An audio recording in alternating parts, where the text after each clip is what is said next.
Yo, what's going on, everybody, man? It's your boy King DV, and I'm with my co-host, Liddy. What's going on, bro? Man, it's love, man. Time for A.J. Brown. Michael Carter the second. They don't know Jalen Hurts like we know Jalen Hurts. They was hanging on to Jalen Hurts. Until next time, man, y'all know what it is.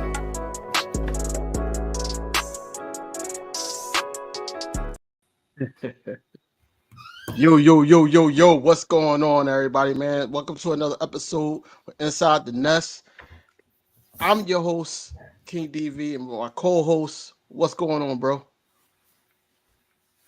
Man, chilling, man, relaxing. You know what I'm saying? Enjoying the off season, man. You know, I'm in the Sunshine State, so it's getting a little hot, so I'm enjoying a little bit of the outside. You know what I mean? Man, but yeah, man. Hey, look, we got a special guest today. You know what I mean? You know, I was about to say, go ahead. It's very special to have, you know what I'm saying, somebody that's all Philly, man. You know what I'm saying, well-known Eagle. You know what I mean? He just as much of an Eagle as I would call myself. You know what I mean? I've been to Eagles games. I've been to Phillies games. I've been to Sixers games, and I always see this man on the Titantron. What's going on, Dunphy215? What's going on, bro? Yo, what's up, brother? What's up, boys? Thanks for having me. Nah, man, it's a pleasure, man. Yeah. Like, hey, look. So when I tell people who it is, right, I say the name. They're like, "Huh? Who?" And then I'm like, "Man, the dude that be, you know what I'm saying, with the tattoos." And they're like, the tattoos is, you know what I'm saying, legendary, man. What made you get into the tattoos, Dunphy? So my stepdad's covered in tattoos, my dad's covered in tattoos, so I just always I was always like infatuated by tattoos. So just one day back in like 2016, I went to my tattoo artist. I pretty much said I want my whole stomach and chest covered, and they were like, "What do you want?" So I said, "I want all Philly-based shit." And he was like, "All right, well, you got to give me a list because there's a bunch of Philly stuff we could go with." So I just gave him a list of everything.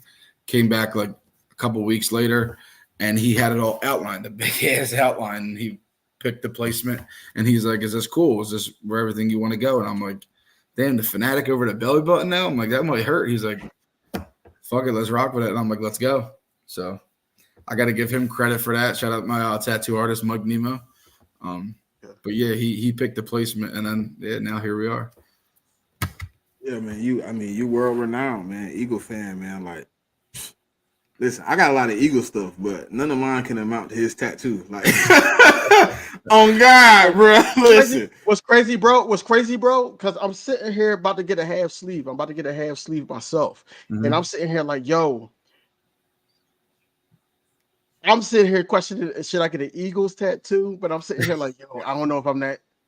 No, yeah, do it. If you're a diehard Eagles fan, why not, bro? I am. Yeah, I got a pretty bad tattoo right here, right? And I'm gonna do a cover of the whole inside. I'm gonna just do Eagle. I actually just started my back. I just started my back, and that's gonna be all Philly themed as well. So I'm riding with that, but I'm doing a little different. So this is gonna be moments. This is going to be like sports moments. Like, so for right now, I only got one on there. It's Brad Lidge when the Phillies won the World Series. So he's down on his knees, like for the last, obviously the strikeout. So that's I know Nick Foles going to be with the. So my tattoo artist did have Foles in there. I took Foles out. Nothing against Foles. I mean, shout out Big Dick Nick forever, but it just didn't look right. It wasn't really what I was looking for. I do want to do so I already got the Super Bowl something. I got it somewhere right here. There we go. So I got the Super Bowl, but I wanted to do a play. So I was really trying to think of so I'm going to do like the X's and the O's of the Philly. That'll be on there. And let me see if what about the AI step over? That was number one on my list. Don't you worry. That's on there. I got Dawkins coming over the top like this. Dawkins come over the top. What? Yeah. Of course. Why would you do the AI step over? What? Why would I? Why wouldn't I? Because it's not Kobe Bryant. It's why would you? What? Oh, yeah, it is Lou. It is Lou. I don't care about Lou. Yeah, it's not Kobe. It's not Kobe. Even if it was Kobe, that'd be even more memorable. Yo, it'd be crazy if it was Kobe. Nah, I I would have to boycott the tattoo, man. We can't do Kobe, man. No, you gotta do Kobe. You gotta do Kobe because Jordan. You gotta put Jordan in the crossover when he's trying to grab his ankles. You gotta put him in the crossover. That's what you need, No, Jordan. bro. Nah, the step over is iconic for sure. AI hit him with the because he got a whole statue with the crossover.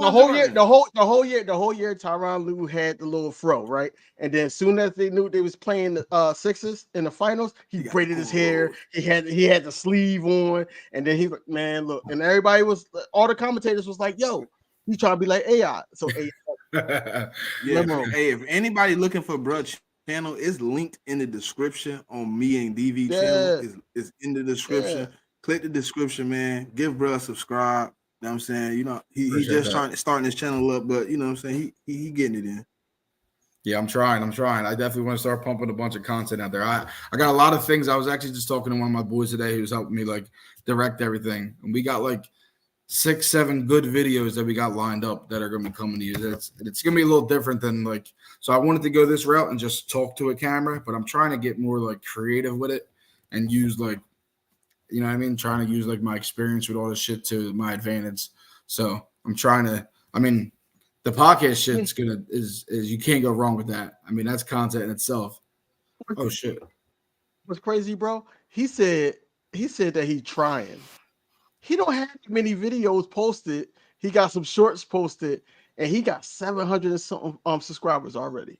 That's what I'm saying. Like, shout out to everyone that subscribed. So I did a little giveaway. I've been asking some of my Instagram followers and Facebook and Twitter people to show love. And I thought I was gonna win too, man. I was like, damn, I was gonna get one of them jerseys, man. I thought for sure I was gonna get one of them Saquons. So speaking of that, so I got to do it again because only one person came forward out of the 3 winners, because on Twitter, like on Instagram, like it doesn't tell you the names. It just gives you what their weird ass YouTube names are, and I can't find them. So I commented on their videos like, "Yo, hit me up, you won," but no one's hit me back yet. So I'll post it again, give them another like day or two.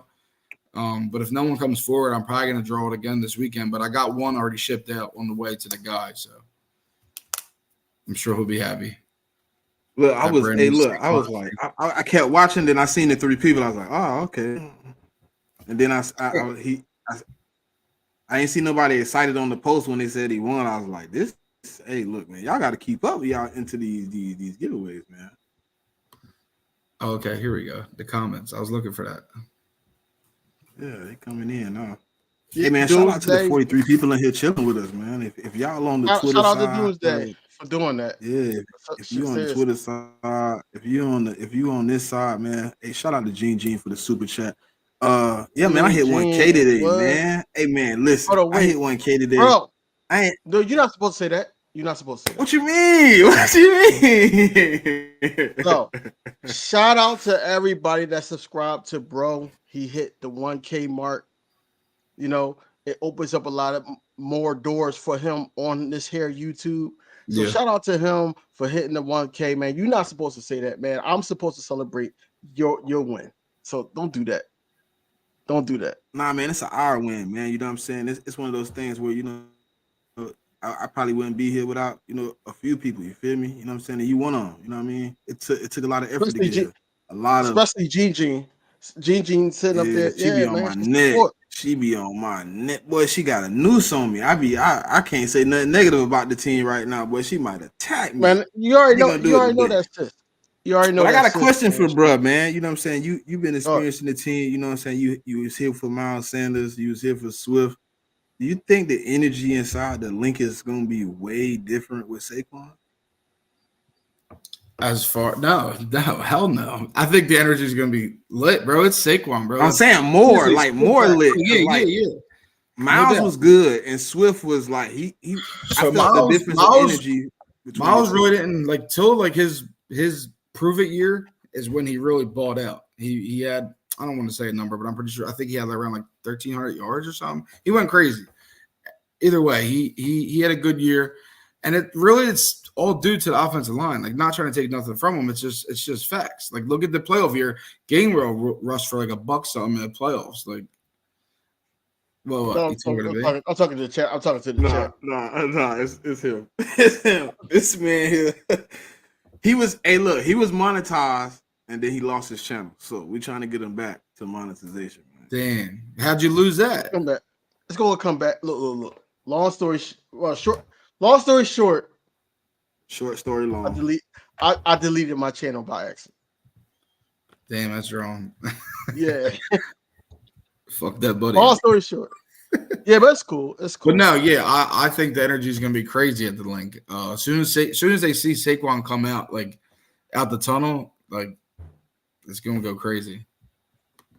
So, I got a question. I got a question real quick before you go, bro. Do you think because they're going to Brazil for week 1, do you think that the open practice will be on the 4th of August? Yes or no? Do I think what? The open practice will be on the 4th. We already got to that. We already know it got to be the 4th because the next week we start the what's it called? It has to be the 4th. To be honest, I have no clue. 4th? I think I remember we both had the conversation. We did the math because they get a week between open practice. Because the Eagles always do a week between open practice and the first preseason game, like they did last year, the year before, and the first preseason game is the 15th. But dates could change because we got experienced coordinators now that probably want us anyway. You think they want more time? They want more time with new coordinators, probably is what you're saying. That's what I think because you heard Jalen Hurts, you heard Dallas Goedert. But I think that's more like now. Like once the doors open, I think they want more time. Like now, like they want more dudes bought in. That's what I took from it. Right, more dudes in the building. Because once they open the doors, you got free reign to be here. Like be for my own selfish reasons. You want it for selfish reasons. I know why you want it. Because I'm going on the cruise the week after, so I need that. I need it to be there. Because last year on the open practice, a Cowboys fan got kicked out. So they just want attention. So when do you think it's going to be? I hope it's the 4th. I want it to be the 4th. I want it to be the 4th, and I need the schedule to drop. Is what I need. I need the schedule to drop already. Yeah. That's next month. Too. We still almost got a month. Nah, a couple weeks. Made like 8th or some shit. Yeah, somewhere around there. Yeah, it's close. It feels like still a month. It might be the 9th or 10th. You're right. It feels like I've been saying the draft is a week away, 2 weeks away for 2 months. This month takes forever. This month takes forever. We got 8 days. 8 days. Speaking of the draft, what do you think? What do you think about the draft? What do you think? We got a lot. I mean, we don't have a ton of holes like people really think. What do you say? What position would you like? Corner. I got to get rid of Bradbury. I got to get him out of here. I'm not changing my energy. I know y'all thought because Dunphy came and changed. No. Keep that same energy. Want Bradbury out of here. So my first pick, if I had a choice, it'd probably be between Quinyon Mitchell and Nate Williams. Okay. So my answer is if we don't move up, if we stay at 22, I'm thinking linebacker. If we trade up, I'm thinking corner. What? That's my answer. Linebacker at 22? I don't think we go either one. Listen, I do think we need a linebacker, but I think they would go edge. I think they would go edge before they went either one of them positions. I think we need edge depth. We need edge depth. I think we're gonna take another tackle, but I don't think we're gonna take a tackle to like the mid rounds, like 3rd or 4th round. But we need a guard. Offensive line is where I think we really go with our 1st round pick. Yes. It's they don't trust Tyler Steen. He's more of a tackle. They got him at the guard position. No. They said that he might be the starter. Might be. No, they came out with a report saying they say a lot of pretty much his job to lose. The same thing they said about Tyler.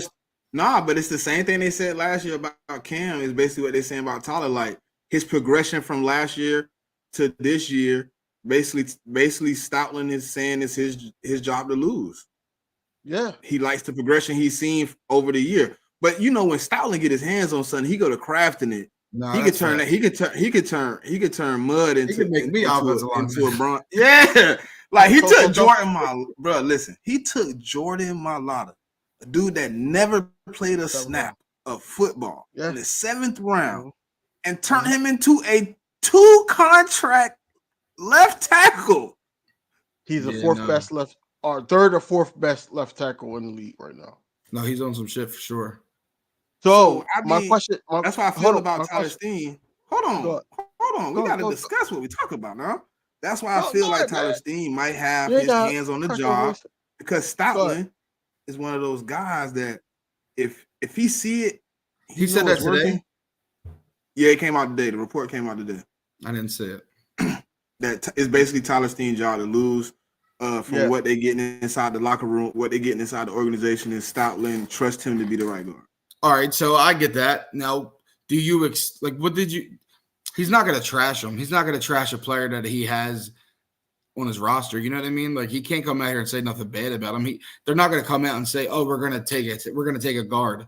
We got our backup." You know what I mean? I remember those. Didn't they say like? But they came out and said like many times like Andre Dillard wasn't ready. They said plenty of times like they didn't think guys was ready. You know what I'm saying? So I would have understood if they came out and said, "Well, we've been looking at Tyler, and we don't think he's quite ready yet. We're hoping that he's ready by the season." But he basically made it seem like what I seen from week 0 to week 17, the last time I seen him, he improved a lot, and I like what I seen. No doubt. So I think what they meant by that is like they're comfortable with him being the backup if they can't go get a guy, or they're comfortable with him being the guy if they can't go get another starter. I mean, that's just what I think. I feel because if you look at the whole offensive line group, we only got one solid backup, and that's the dude we brought in from I think Atlanta. Hennessy. You know what I'm talking about? Matt Hennessy. Yeah, Hennessy. Yeah. So besides him, we don't really have much offensive line depth. I think we're better at corner than – look, listen, I'm on the same page as you with Bradbury. Trust me, I was snapping on Bradbury last year on my podcast. I was saying a bunch of shit. I wanted him gone. I didn't even want him benched. I wanted him cut. But the only thing I will say is he was an All-Pro 2 years ago. This is me just being – Exactly. No, I agree. Trust me. I don't. Oh, no. When listen, Dunphy, when he had his moments of greatness – I applauded him. I was right here. You can go back to that to the end of last season when he was all pro, all that thing. I was here for him. You talking about 2022? I was here. All right. I was here. Right. I was here. And then I said I wanted to see him do it again because in his career, that was his only good season. He didn't have a good season in Carolina like that. It was mid. It was average. He had like one season in the Giants that was like, all right, you might be on to something. And then one great season with us. So I was like, besides Slay Reddick, though, who really bought out on defense last year? Nobody really. So that's kind of why I'm giving like the benefit of the doubt to say, all right, we got a new defense. It's a new scheme. We got people around them. We got CJ Gardner-Johnson back. We got depth at safety position too. Like there's not no stars like Justin Simmons, but we got Gardner-Johnson. We got Sidney Brown. We got what's his name? Blankenship. We got some pieces back there, so we're a little deeper than what people think. I think this defense is going to surprise some people, man. 3-4 plays to our favor. You're going to see a lot of Milton Williams this year. You're gonna see a lot of Jordan Davis killing people too. But listen, like in all actuality, like with Bradbury, right? Like I'm not with the situation of we're not deep, right? But I don't want to be in a situation where we're forced to play somebody that's not the best guy on the team. You know what I mean? Like if you can go get better at that position, you've seen what Bradbury gave you last season. Understandably, you want to give him the opportunity to prove himself or fail or whatever of that nature. But if you could bring a young guy in, he don't got no guaranteed money next year. Neither does Isaiah Rodgers. Both of they. But we got 2 contracts coming to an end. No, yeah. Listen. But I don't think you're also looking first round. You're not going to take a first rounder to play the bench. He not playing the bench. They said they willing to bench Bradbury too. They said that about about 2-3 weeks ago. The last time Sirianni came, he said nobody's position is guaranteed. He basically said, and then there was a report that came out saying we were searching for cornerbacks and we were bringing in some of the top talented cornerbacks. It's only two players on the defense that that position in the starter position, that position is solidified. That's CJ Gardner-Johnson and Darius Slay. No. Wait, you're talking about just secondary? No, I'm talking about defense. Jalen Carter's starting 1,000%. No, he's starting. He's starting, and Jordan Davis is definitely starting. And Bryce, he a rotational piece too, though. Like if you really look at it, Josh Sweat. See, with my defensive line though, like the way we run the defensive line, I don't really see them as like starters. We rotate so much. I gotta look at the snap count so closely because think about how many games last year we seen Jalen Carter or Jordan Davis start, but you seen Fletch get more snaps. I think it was. It's rotational, like you said. They play the like situational football.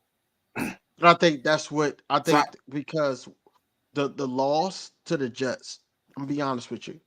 The loss to the Jets. I think that Howie Roseman looked at that and was like, "Yo, we need to rotate these edge rushers." And I think he want to rotate like the 4 or 5 edge rushers that we have. Yeah, he said he wants a 4 or 5 man swing at the edge. Yeah, they always do that. So that's why I think when the report came out that nobody but those two were solidified, I think he was not including the defensive line because Howie Roseman already said he want a heavy rotation up there.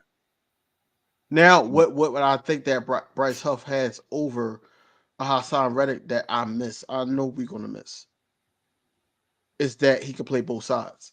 I don't think Hassan Reddick can play both sides. He was great on the side that he was on, but I don't think he can play both sides. When Josh Sweat need a rest, I feel like that it's going to be Bryce Huff and Nolan Smith. It's going to be Bryce Huff and Josh Sweat. To start. No, to start.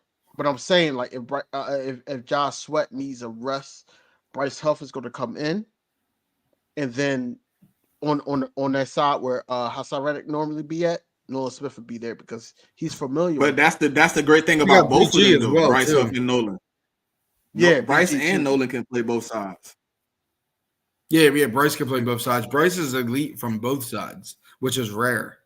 He's elite. And Nolan is working on being both sides. Like if you notice, like his snap count last year was almost split down the middle, left to right. Yeah, he's fast. And Gene, that question is going without saying. We paid this man $51 million. Bryce is starting. Just people, he'll get the bulk of the snaps for sure. Bryce Huff's not a big name.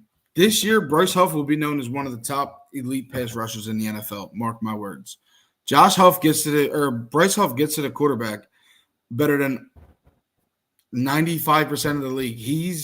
He did what he did last year, barely playing, like just playing short. But that's my question mark, Dunphy. What does his motor look like when he gets to 700 snaps? Yes, 800 snaps. You know what I mean? When you get into that range. I can't answer that. I don't think anybody can. No. I can, bro.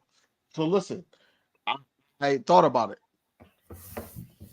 He didn't have as many snaps as a Hassan Reddick, but he still had double-digit sacks. Mm-hmm. It was using a heavy rotation with the Jets. So yes, if at minimum we're expecting a double-digit, probably 10-sack season. Oh, he's gonna get double-digit. Bryce Huff, right? I'm not expecting him to surpass what Hassan Reddick could have been, right? But I expect for him to still be that player that we saw with the Jets. Yeah, no. So I do also expect Nolan Smith to step up. I don't care about no shoulder injury. I don't care about none of that. He needs 6+ sacks this season. Yeah, we got to see more out of Nolan Smith. We got to see more out of Jordan Davis too.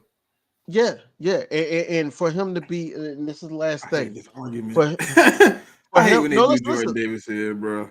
You hate No, Jordan I ain't Davis? talking about Jordan Davis. I hate how they I'm do not him. talking about. Like people, No, I'm people not keep talking about saying we Jordan need to Davis. see more, and You know, he was like, I'm talking, bro. I I'm think talking to about Nolan me, Smith. outside of Jalen Carter, he was the most productive in the run game on the defensive line all season. Like I'm talking about Nolan Smith. As he should, though. My last point. He's the nose tackle. My last point about Nolan Smith. I feel like that Nolan Smith need to get his body right. I know that shoulder was an issue the whole season, and I need him to get at least 6+ at the minimum. He's going to be asked to do some things. He's a late first rounder, but we're expecting a lot out of him. So he got to produce. He got to. You're a first rounder. You're a first rounder. No matter if you're taking early first, once you're a first rounder, you got a high expectation. So he's got to. You come with 5 years, guaranteed. You know what I'm saying? You come with a 5-year basic contract.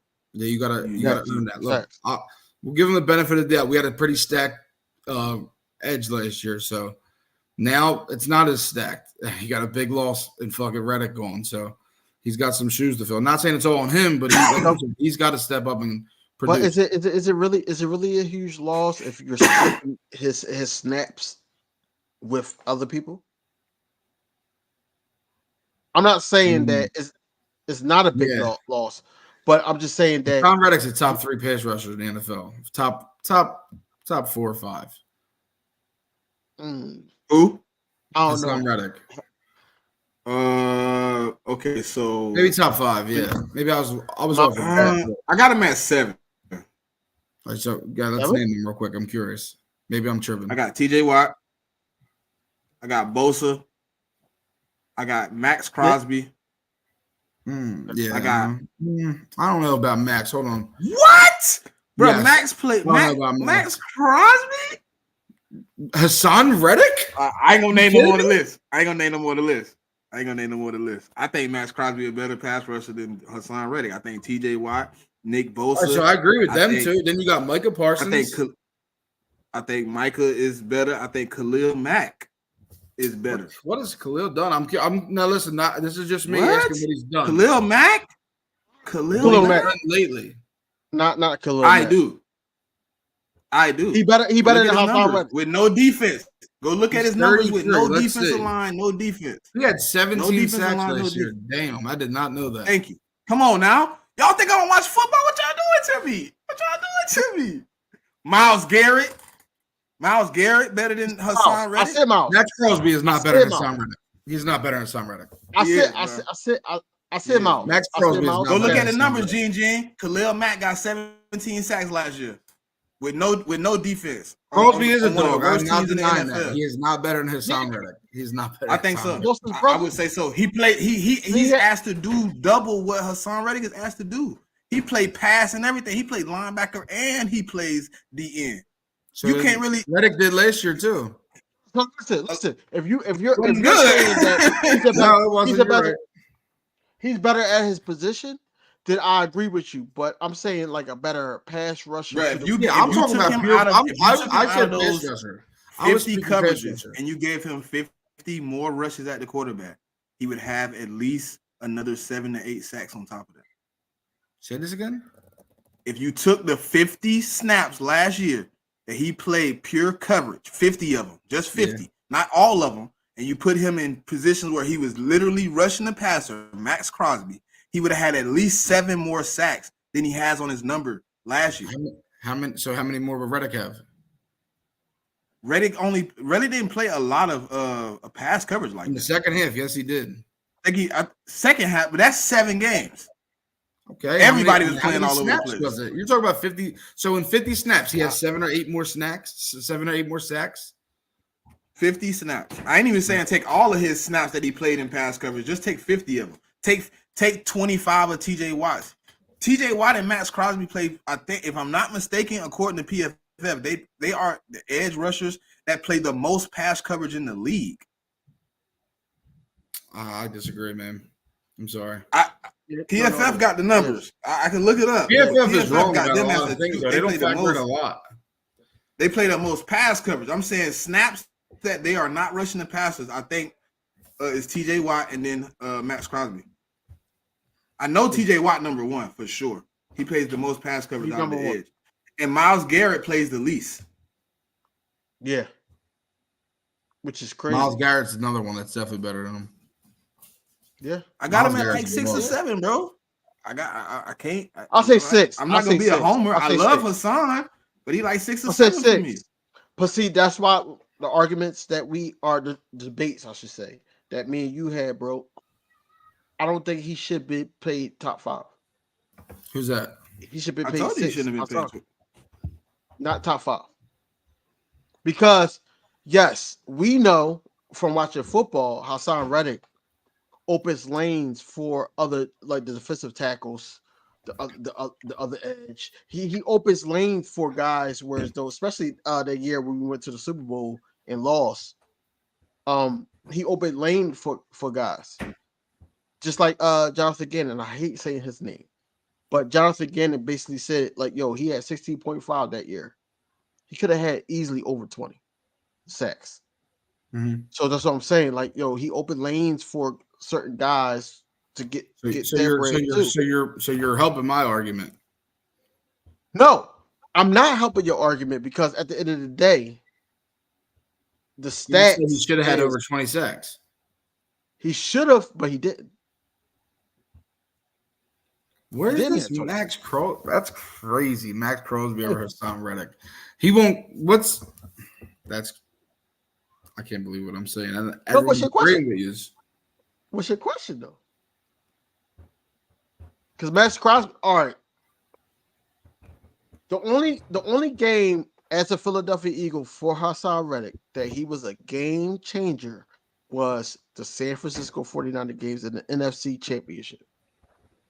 One of the most important games of his career. Right. So what I'm saying is he's been now, this is about to be fourth team in his whole career. He's been consistent with the sacks, yes, but down the stretch in important games or games that we could have like won because of him, he don't produce. And I love Hassan Reddick. Don't get me wrong. This is nonsense. It's more. Listen. Hear me out. He'll get like three sacks. Crazy, bro. Listen, he get 3 sacks. Listen, he'll get 3 sacks. So you're saying he gets 3 sacks in the games and he wasn't a game changer? No, hear me out. I don't know. Listen to my argument. Listen to my argument first. He's so disruptive in the pass game. Even if he's not sacking you, he's putting pressure on you. You know how many interceptions he probably calls for Gardner Johnson to get in his breadbasket just by pressure that year? He had like what, 8-9 interceptions or some shit? Dunphy. You talk about 2022, right? Yeah. Well, yeah. Let's go there. Let's go there. I'm happy you brought that up. Listen, you think it was just Hassan Reddick that was costing them turnovers? Well, he had 16.5 sacks, like you brought up, and you just said sacks. That was sacks. That was sacks, which means that the team still held on to the ball. It's not a turnover. Okay. So now, listen. So now all the other plays. So TJ Edwards wasn't there. So Kazir White wasn't there. They didn't get nowhere near as much pressure as Hassan Reddick did. It's not about pressure. It's about coverage. I'm confused on what you're asking me. So listen. If Hassan Reddick is controlling the pressure from one side. Okay. We're not talking about Josh Sweat. We're talking about one side. And then you have in the middle of the field, you have TJ Edwards. And on the other side, you have Kazir White, which is on the side of a James Bradbury, who bro won the trade, and then also Reed Blankenship. Why do you think that Reed Blankenship, not Reed Blankenship, I would say James Bradbury had an all-pro season? What's up, sis? Why did he was a lockdown? The linebackers wasn't even a question right Pass now. Pass rush helps out cornerbacks more than anything more than they do. But it's not just the edge. Those if you're not getting the ball thrown to you because they're getting pressured by the quarterback, then that makes you look good. That makes you look like you're out here shutting shit down. Right. And that's my argument with Hassan Reddick basically being able to open up lanes for the defensive tackles, other edge rushers and everything. That's why he didn't get 20 sacks. So you're But saying he the opens up linebackers, more things, but you're not crediting him for it. no, I credit him for it, but they're not crediting him for it. That's what I'm saying. I feel like that Howie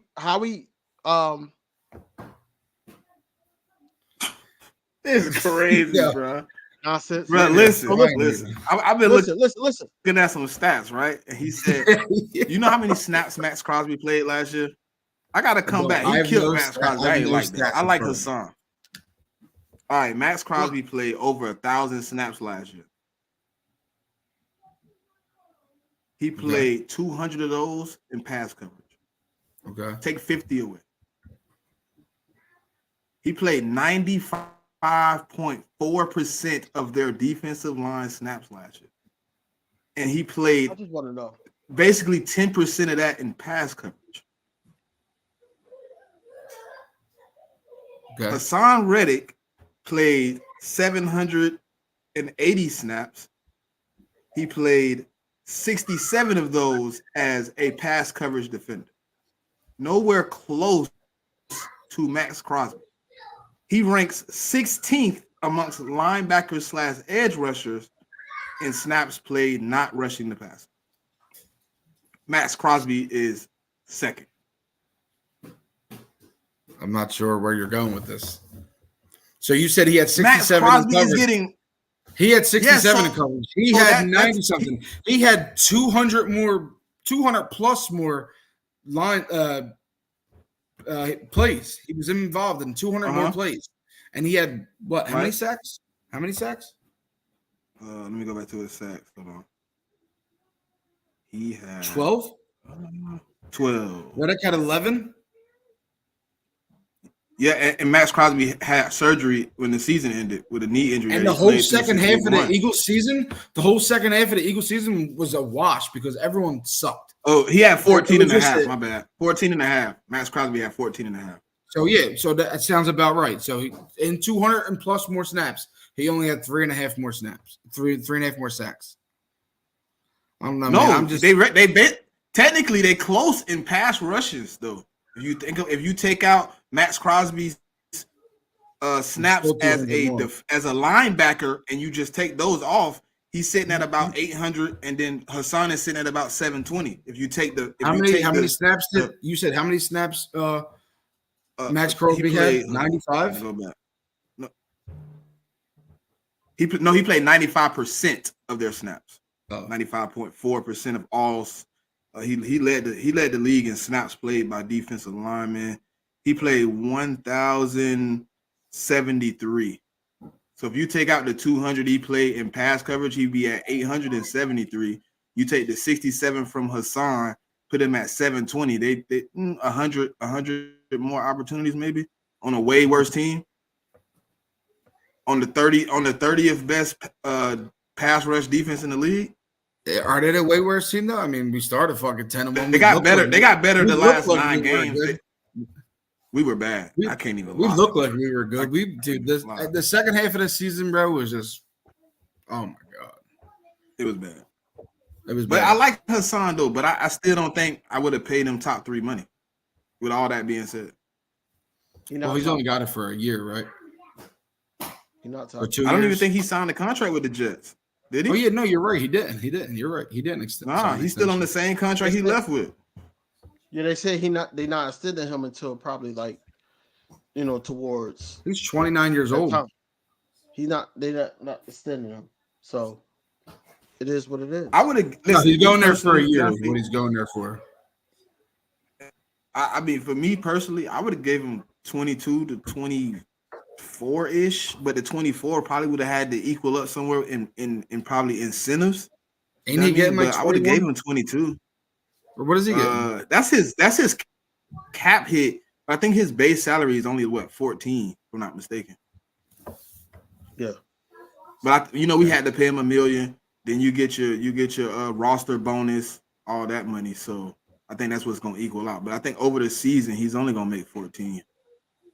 But I'm thinking did we cover his roster bonus and all that? Do we got to pay him the extra money? No, we extended the roster bonus to like April 1st. It was only like $1 million, I think, and Howie wound up trading them literally the day before the 31st or some shit. So they paid him. Okay, so they gonna cover it. So whatever left is on them. We got a lot of cap still. But the only thing I didn't like was I thought we was gonna get cap relief, and we didn't get any cap relief for trading. No, none. So it kind of would have been a better situation to extend them because we'd have got cap relief. Right. I think they just wanted to wash their hands and move on. There was some bad blood. There was a rumor that him and Sweat were like not listening to like what they were supposed to be doing and shit like that. Apparently, I don't really know. Not in the keep it sack chasing rumor. Yeah, I heard about sack chasing too. Yeah. I mean, that's basically what sack chasing is. If anybody don't know, that's a listener. If they tell you that you are sack chasing, you are abandoning your responsibility as a DN and you are going at the quarterback no matter what. Period. If you supposed to went this way and you thought the better option was to go this way to get to the quarter, you doing it. So when they say you sack chasing, you are abandoning post. You are rogue. Because people was on Twitter like, "Oh, sack chasing! What a wonder that a DN is sack chasing." Like, nah, he wasn't. They saying it in a negative.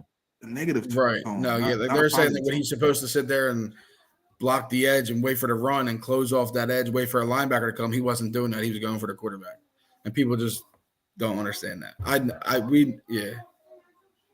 Yeah, like when they said it, I'm like, whoa.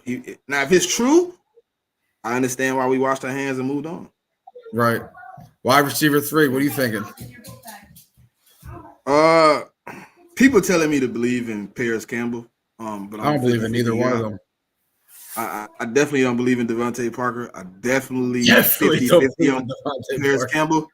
But I would love to go in this draft, man, and pull a Malachi Corley, a Javon Baker from UCF, like any of those guys, like that's in the. I'm gonna tell you right now who I want more than anybody in this draft. Ladd McConkey. Get Ladd McConkey, throw him in the slot, bro. It is a wrap. Just give us the trophies now. That offense would be ridiculous. Not one position. Huh? I'm not against Ladd. Ladd a crispy slot guy. He's just not a pure slot guy. In and out. He can play in and out. Yeah. He better outside though, to be honest. If you watch his Georgia tape. No, yeah, he gets behind safeties. Well, his route running just in general is just so clean. I wouldn't mind that though. I wouldn't mind Ladd. Malachi to me is like Tank Dell though, like explosive. And I just like Ladd to me is like a better version of Wes, maybe more of a deep threat than Wes Welker was, but he's still not really. I want a burner, man. We lost Quez. Like we need somebody that got some smoke. Well, that's what I was saying. I wouldn't take Troy Franklin or Xavier Worthy. Like I ain't that desperate for smoke, but we didn't lose Quez. We let him go. But we lost Quez. You know what I'm saying? We lost him. We lost him in 2022, bro. We lost him in 2022 when he fumbled. We lost him. He lost himself. We didn't know who that guy was. I don't know who he was in 2022. Wide receiver 3, you want somebody in there with experience. Like you could draft a guy, but I would rather start the season out with somebody with experience. That's just me. Paris Campbell. Huh? Why? Why would you want somebody with experience at wide receiver 3? No. Starting now. If he's not giving you that, I'm asking why though. What's the reason why you want experience over inexperience to start?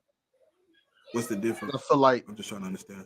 They would know the pace of the NFL. I feel like it's different from college. To an extent. Yeah.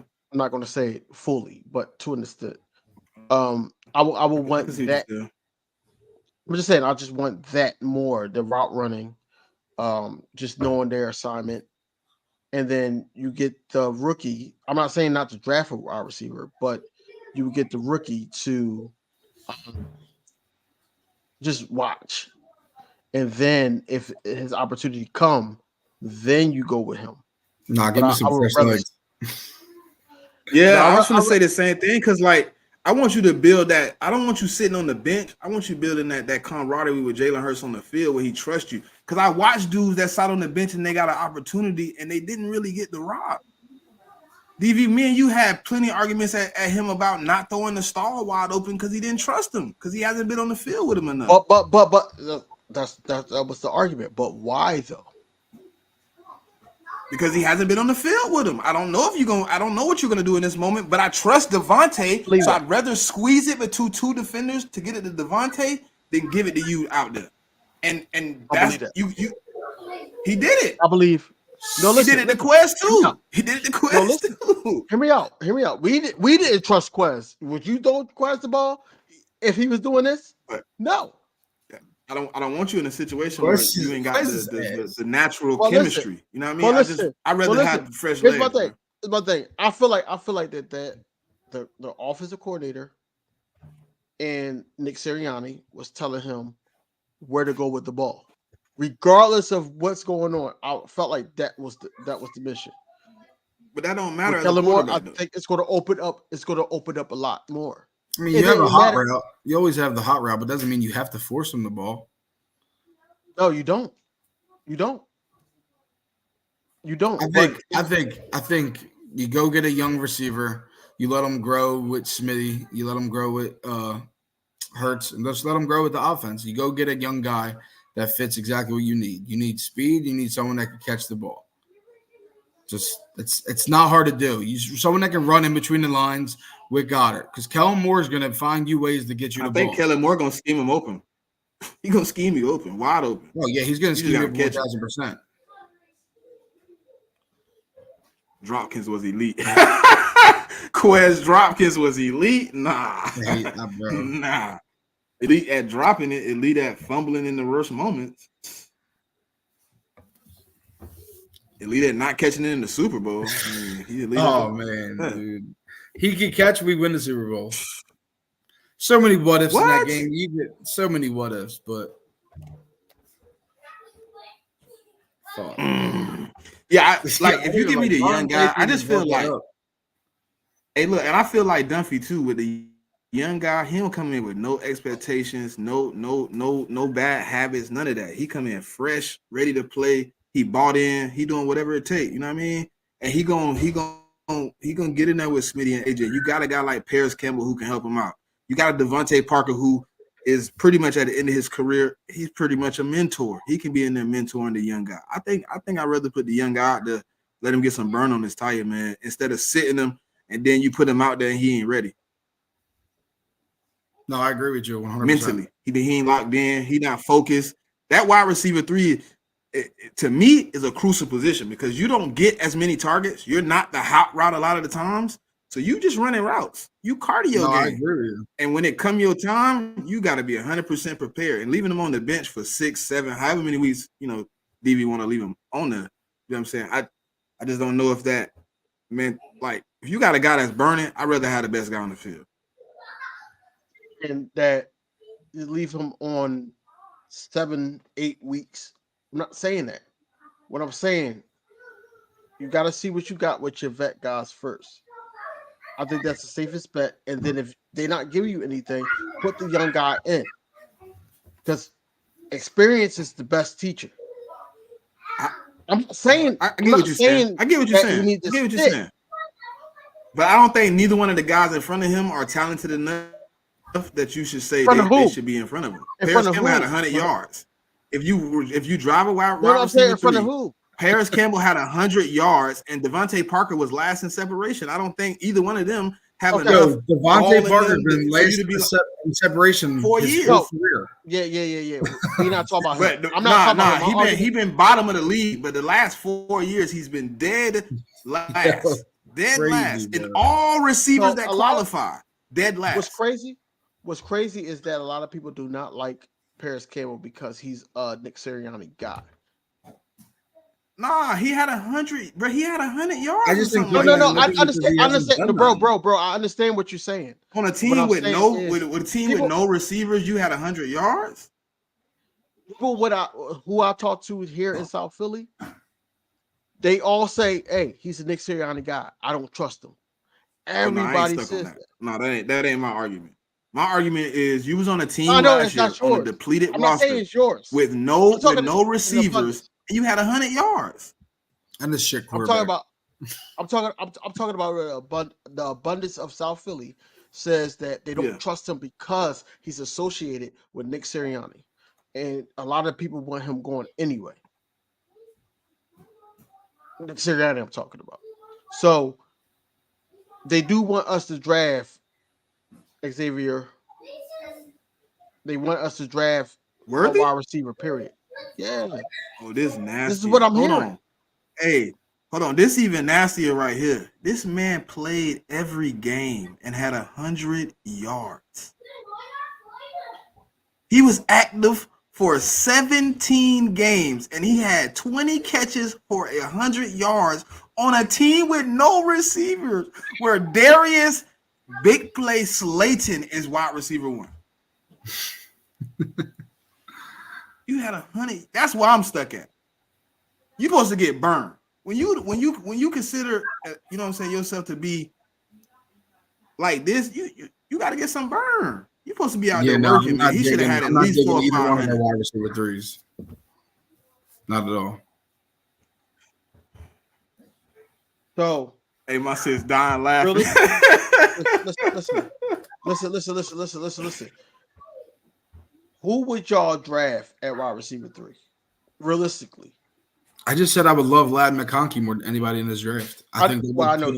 Yeah, I know what you said. What about you, Smitty? But I think Lad might be a first rounder, though. You got somebody different. I got Malachi Corley. Trust me, they take him in the first. I'll get over that shit quick. I'll get over it. I think Lad going first round, bro. That's what I'm saying. If they took him I think he would fall to us 22 if he'd be there. I'm saying if they took him, I would get over it. Like, I was hoping for somebody else, but I'll take it. Just seeing him, bro, out there in the slot. The picture of that whole offense. You would have AJ, Smitty, him, Goddard, Saquon. That offensive line and Hurts. Like, you literally don't have a hole. The only hole on offense is wide receiver 3. You fill it with someone like that. I think Malachi Corley or Lad McConkey for me would be fine. Anybody but Paris Campbell. To me, Malachi's more No, listen. No, you got to look at Dunphy. You got to look at that Malachi Corley tape, bro. You got. And I think he ran a 4.36, if I'm not mistaken. You got AJ. You got AJ. You got Devontae. You got Dallas Goddard. And you also got Saquon in the backfield. Okay. Catch out the backfield. Mm-hmm. How much of an importance is that wide receiver 3? Kellen Moore is all I got to say. Is Kellen Moore. He uses every position on the field. He does. Every position is important. I agree with you. But he even will throw 2 tight ends out there. Don't be surprised. We still take a tight end pretty early, too. Do you remember? I know. Hold on. I know. Remember, think about the season before he left Dallas, right? No trying to kick them. But think about who their wide receiver 3 was. It was Noah Brown and Michael Gallup. How many times in big games did he go to the wide receiver 3 and they couldn't come up? He did, but that's because of the game plan for the opposite team.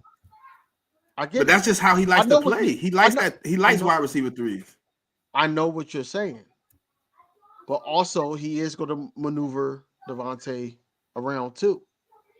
So what I'm saying is, how important is the wide receiver 3 position right now in the draft? For me, very. Oh, that's what I'm asking. I think it's mid-round importance. I don't think it's first 3 picks importance, but I think Howie obviously is going to move. He's not going to let 53 to 120 pass him by, but I think somewhere in that 53 to 120 range, if you get a pick, so fourth round, get in there and get a chance. I think it's fourth round, third, fourth. Do you think if we can get a third, if not fourth for sure? Yes. So fourth round is Corley there. I think Corley goes somewhere between 80 to 100, 88 to 100-ish. So I think he could go anywhere between 20 picks in front of us. I think we would have to trade something up But I think Howie gonna move anyways. But I've never seen Howie let that many. I think Howie moves back. 53 to 120. Moves back. He's gonna move back. In which round? 53? First. You think he trade one of the seconds? What? I think he's gonna trade one. I think he's gonna trade one of the first back. I don't think he trade back in the first. It depends on if the guy's there. He's gonna go best available, pretty much from what I'm hearing. Yeah, but I wouldn't mind trading 53 back and turning it into 2 picks. It all really depends on who's there. I don't think he has any plans in his mind to trade back any of them. If a guy falls, yeah, he's gonna take him. If no guy's there that fills a real need at that moment, he might slip back a couple spots and grab another pick. You know what I mean? True. No, I know how he play. He will play Russian roulette. He don't mind doing that. He did it in the Smitty draft. He traded back. Then he was like, "Oh man, the Giants talking about trade up. Let me trade back up. You won't get him." Like he willing to do it, but I can see that. I can see him trading back in the first and getting a third. Yeah, he traded with the Cowboys, but the Cowboys wasn't taking him. They knew Cowboys were taking Micah. No, they knew the Giants was trying to take. They knew the Giants was trying to take Devontae, and they was at 11. Giants were trying to get Smitty up. Yeah, their whole fan base had a meltdown after that. After we jumped up and why are the Cowboys trading? Why are the Cowboys trading? Remember how hyped they were? They had Kenny Galladay. Yeah, they thought they had something. 4-year, $84 million. I thought he was gonna be decent though. I ain't gonna lie. I didn't think he was gonna be as bad as he was when he went there. But no, I didn't either. I'm all good with him being bad. I'm not gonna knock him being bad. I mean, if you go there and be bad, cool. I mean, keep Daniel Jones another year too. I mean, I'm cool with all that. You want to put Tommy DeVito back out there for another season? I mean, yeah, I'm all good with that too. But that wide receiver 3 for me, like I think what Bruss saying that could work. Like, say for instance, he see his guy on the board, and he look at the board and say, "Well, I know they're not gonna take him. They're not gonna take him. I could trade back to 25, and somebody willing to give me an extra 3rd round pick, which I don't have in the draft. I can see that. Howie a maneuver though. He's not gonna. I just don't see him letting 53 to 120. No, yeah, he'll fill that. He'll fill that. Out though. What you feel about CJ Gardner-Johnson being back, bro? I know you spoke on him a little bit. What you feel about him being back though? What you think? I love it back. I think we needed a vocal leader like in the backfield. I think that's big. You got somebody out there that's not scared to put a lick on somebody, especially with the new rule change. Like you can't do the hip tackle, to drop the hip. So you got somebody that's not scared to get dirty. All of our safeties will put a hit on you. I like that. So we just need our corners to start doing it. I think that's another piece that nobody talks about that we need. What's that? What? Safety. We talk about it all the time. We got Gardner-Johnson. We got Sidney Brown. We got Reed. That's it. I mean, you'll need a 4th. Nobody else on the roster. You'll need a 4th. That's what I'm saying. I don't think he's important. I think you need a rotational guy. Let me see. Let me see if I got the roster. Because Justin Evans got cut. Terrell Edmonds gone. Kavon Wallace gone. Yeah, that was the 3 guys that was on the roster at the beginning of the season. They are all gone. I think it's only three safeties, if I'm not mistaken. Ty Garner. Unless it's like, but he played more nickel than he played safety though. Yeah. The only thing you can do if we don't get a safety, if we can't come Kelly Ringo, he got to get converted. I'm with that. I'm cool with that too. I think we got a lot of corners, man. Yeah, we got Isaiah Rodgers. I feel like Bradbury's going to start. And when is he going to be back though? Who's that? When are we getting Isaiah Rodgers? Like, he's not back this year. He ain't get reinstated. He put in his paperwork in February for the reinstatement, and he never got an interview yet. Before the Super Bowl. I wonder how long that process takes. Well, last year Calvin really put his in at the same time. Like he's about to make a comeback. Hey, look, last year, Calvin Ridley put his in the same, well, like a week difference, and he was approved March 6th. Oh shit! Like a month later, you're saying? Yeah, Damn. for like a 30-day turnaround, and we had the 2 months going on 3 months. Here's a question for y'all: how does this situation with Isaiah Rodgers affect our first round pick, regardless if we move up or we stay put? Are we going cornerback in the first round if he's not reinstated by the draft? I don't think we go. I think not knowing leaves a big. You think they're not going no matter what? No, that's just not Howie. I can't say it. He believes in the trenches. DV, you remember we had this conversation, DV. Hey, I would beg to differ, Dunphy. I would tell you that he has just as many skilled players drafted in the first round, if not more, than offensive linemen. Well, not to say he's drafted most of his. He's drafted most of his offense and he's drafted most of his offense and defensive linemen in the second and third round. And first rounds where we did the math. You got Smitty. He has. We went back all the way for some years. Some of the guys didn't turn out good. We went back some years. I'll do it right now. It was because I was always under the assumption too. I was like you. I was like, dang, we take a lot, and then I was like, we don't take as many as I thought. When you look back, at it, it's like we took some, bro. We took, bro. In the last 10 years, we took 5 receivers.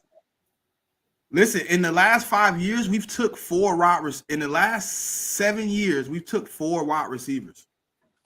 What, in the first round? Yep. Well, 7 years. My bad. 7 years.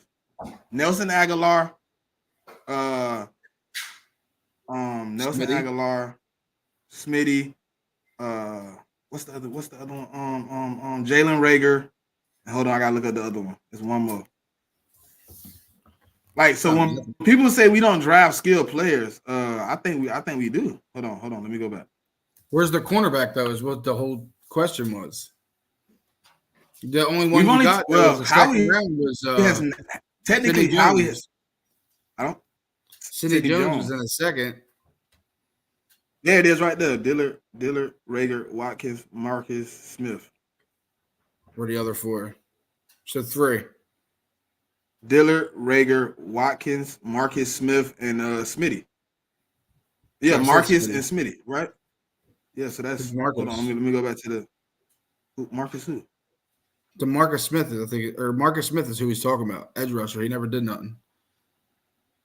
Danny Watkins, he's talking about. He got a draft history right here. Danny Watkins, the fireman. All right, so Jalen Carter, Jordan Davis, we know that, right? Devontae Smith. Why didn't they show me like they showed me last time? There's only 3, but still. It's Reagor, Smitty, and Nelly. No, it's another one, bro. I gotta find it though. Is it Jordan Matthews? Yeah, I think so. No. Was Matthews the first rounder or second rounder? That's the only other receiver we took early in the last few years. Okay, Devontae, Jalen Reagor. J-Joe was third round. We didn't have one. So 2018, we didn't have a first rounder. We traded. 2016, we took a quarterback. A.J. Brown, if that's what you're thinking. Nelson Aguilar was 2015. Yeah, Jordan Matthews was second. Yeah, Jordan Matthews was second. I know. But he might have been. He's been years. See, and then there's 3 drafts that's not even Howie's, so I can't even count those. So Howie started 2014. All right, so that was the Riley Cooper year. Marcus Smith, Nelson Aguilar. Then he took Carson Wentz. Then he took Derek Barnett. Then we didn't have a first rounder. Then he took Bus Dillard. Then he took Jalen Reagor. Then he took Smitty, Jordan Davis, Jalen Carter. So it's almost That's even. what I said. AJ Brown. He took four linemen. first. AJ Brown. And AJ Brown. You got it. Yeah, AJ Brown. I forgot about that.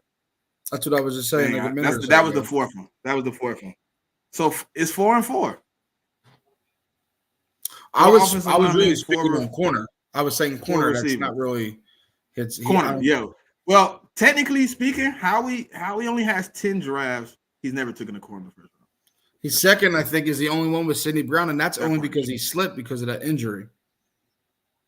Rasul was what? Yeah, third? Sidney Jones. Yeah. Rasul was third, Douglas? I think. I think he was actually the same draft. I think he was third, though. I forget. Either way, I just don't think Howie's going to go first. Pick 99. Well, Sidney Jones was technically, I don't know. He's picked 40, 42, 43. 43. Yeah, he was a first-round prospect, but he fell to the second because remember he got hurt? Yeah, he had the Achilles. Yep. I can see it. I mean, we take most of our DBs in the second round, though. But I can see him taking a chance on the first round if he gets the guy. I mean, there's a guy there. I mean, yeah.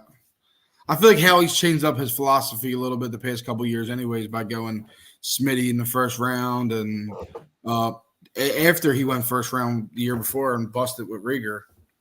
So he's definitely changed up his philosophy. Yep, and that was Howie's. When he took Sidney Jones, that was one of the drafts. I was like, what is he doing? None of them dudes really panned out.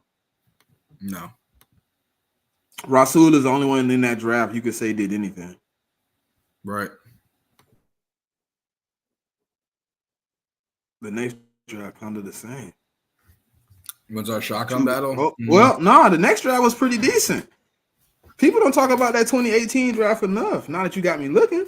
We took Dallas Goedert in the second, Avonte Maddox in the fourth, Josh Sweat in the fourth, Jordan Mailata in the seventh. The only guy that didn't turn out was Matt Pryor in the sixth, offensive guard. But we had 4 out of the 5 draft picks that year turn out to be long-term starters. I'll do a shotgun. Even though I'm 50-50 on Avonte Maddox health.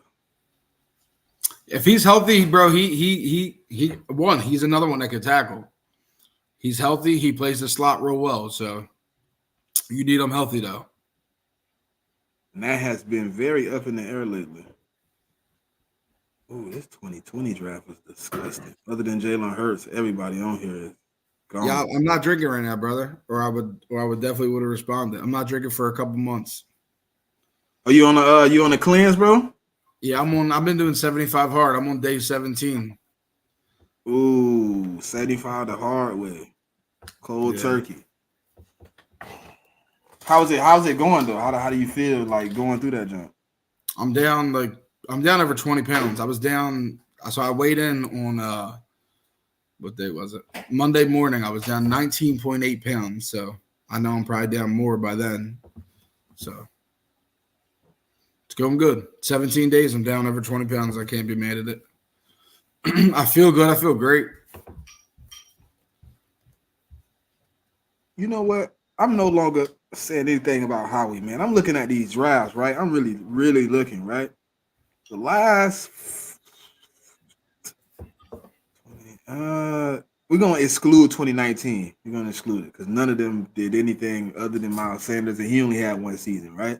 But 2018, Dallas Goedert, Avonte Maddox, Josh Sweat, Jordan Mailata, right? 2020, you get Jalen Hurts. That you had Quez for a little while, Jack Driscoll, Kavon Wallace. Then you get 2021. This draft, everybody on this 2021 draft is pretty much still on the team. Devontae Smith, Landon Dickerson, Milton Williams, Zach McPherson, Kenny Gainwell, Marlon Tolopolutu, Taron Jackson, Jacoby Stevens, Patrick Johnson. Only one person on this in that draft isn't on our roster anymore. That's Jacoby. Damn. And then 2022, every person on there except for one person is on the draft. Is on the roster. Jordan Davis, Cam Jurgens, Nakobe Dean, Kyron Johnson, Grant Calcaterra. I think all of them are on the roster right now. I think we cut Johnson last year, didn't we? I think Johnson's the only one on the roster. And then I can't even look at last year because you don't cut those guys that fast. So no, right. His like three of his last 5 drafts, almost everybody is on the roster. I'm excited though. I can't wait. 8 more days, like he said. That's why I'm excited too, bro. Like he don't draft guys that you can't play. Sometimes they don't look how you want them to look, but they are players. They just end up being rotational guys.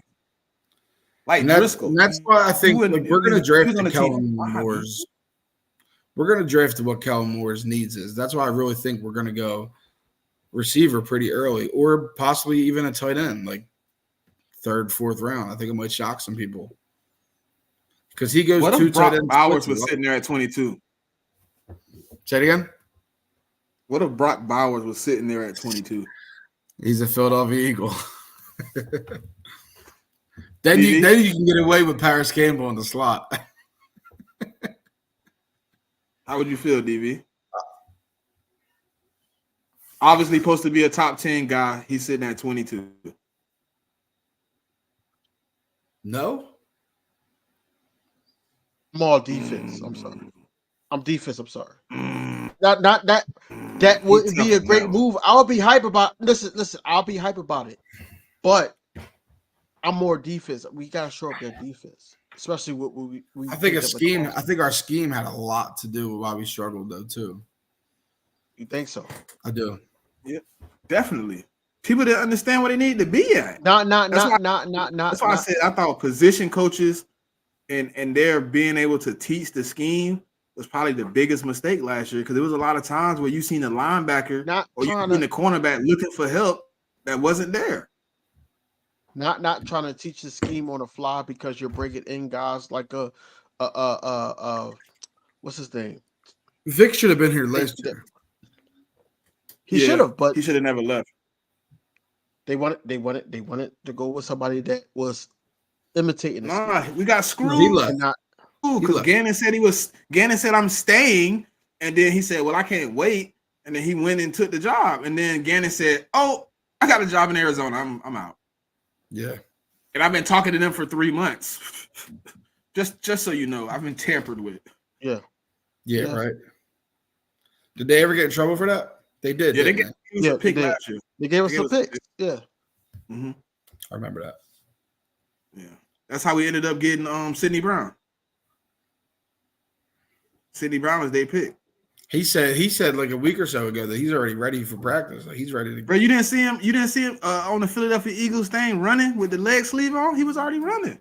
He's a dog, bro. I like his game. I could tell that sleeve is the that compression sleeve, so that he probably can't get any hard like contact, you know what I'm saying? Like hard cutting. I think he can run straight at this moment. We got months, so get ready. You got 5 months pretty much. Jacoby Dean say what he'll be back soon too. So I want to see what he got. I like how he was, you know. I didn't know he had the boot off since February though. Yeah, remember he came out that last press conference we had. He said he was getting ready to come out the boot.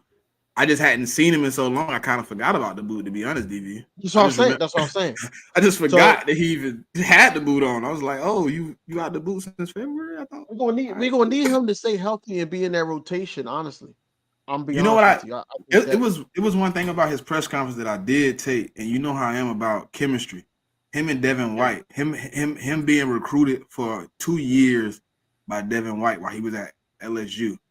He knows I don't want to hold another man accountable for somebody else, but if you recruit a man, you kind of know his strengths and weaknesses. That's why you want to bring him to be your partner. And I think like he's gonna give Nakobe Dean that confidence that he might lack due to the injuries. He's gonna give him that confidence to play a little harder. And I think that's a good thing for that linebacker room. I think that Nakobe Dean needs that. You know, I think he needs that. You know, that get back into a rhythm, and then you know he could play his game, whereas though he's the maestro in the middle of the field to the point where you know now Devin White can do what he does. I'm all for it. I'm all for that. Now, if he get injured this season, I'm gonna be on the Miss Ass train. I ain't on the train yet that he need to stay healthy. he get injured again, I'm be in the same bet. I'm gonna be on the same boat I am with everybody else that missed 2 seasons. I'm gonna be right there. I'm waiting for it. That's why I keep baiting you into it, because you talked about Avonte Maddox, you talked about He ain't there Dallas yet though. Goedert, you talked The about first no, year, no. this is his second year. I'm not First year saying he he played is. 17 games. I'm not saying he is, but I want you to keep that same energy. I don't If he change does, energy. What did I say not about gonna CJ I don't Gardner want him Johnson? to. I didn't comment when Dunphy said he'd like him back. I'm in the same boat with him too. You got to stay on the field. CJ, You missed 3 seasons. the only reason, you've the been only injured reason 3 why I'm not seasons. like that, the only reason why I'm not like that with CJ, because he changed the projective of other players. But I'm gonna say the reason I'm not as hard on him is like, I think he come in, he boosts, like you said, everybody else up. You know what I mean? He gonna come in and get him energy. Yeah. Even if he go down, the energy's in the room. You know what I mean? He gonna still be on their head. Like, I don't think like you got that swagger. There's a lot of guys around the league that do that. No matter where you at, you got an impact. Yeah, Dunphy. Like he gonna still be on you like he on the field. Right. Still, hey man, you need to do your job, bro. You need to be there. What was you doing? This is a lot of the game. You got to have this to be at this level. And this. If you can talk it and you can think, you got some IQ, you're a bad man. How would y'all feel? How would y'all feel if Howie and them made CJ Gardner Johnson the captain next year? Wouldn't be mad. I wouldn't be mad at all. I think if he came back last year, he would have been part of that. I think he would. I think he would be by now too. Yeah, he would have been over who though? If he came back last year, I don't think they would have gave it to Slay, to be honest. I can see that. Because Slay is not more of like the vocal guy. He talk trash, but it's more so lead by example. He's that type of guy where he's just like freelancing. Whereas though CJ here probably took that to heart more. Because Kevin Byard, when he was here, he seemed like he was more of the leader than Slay. A lot of people hate on Slay. I see the comments saying rip his C off. Slay still got it, bro. Slay's still no. It ain't nothing about his play for me. He just not he not to me a pure leader. No, I agree. I'm really referring to your homeboy. I'm just speaking in general. A lot of people. Oh no, I think he still got a juice. I think last 100%. Year a lot of the scheme kind of put him in a lot of bad spots to be chasing dudes. And at his age, he shouldn't be playing man by himself on an island chasing a 20-year-old. Like, it just doesn't work like that. Hey, he lined up. Let's play what we've been playing. Why you put me in man right now? And you got me 7 yards off the ball. It just doesn't work for Slay. I can't cover that speed no more like I used to. But I think Slay is just like he the homeboy. He a dog in the locker room. He the one you come in the locker room. He lift your spirit to get you where you need to be, like in a happy mode. He gonna play with. He gonna kiki. But he not gonna get on your head.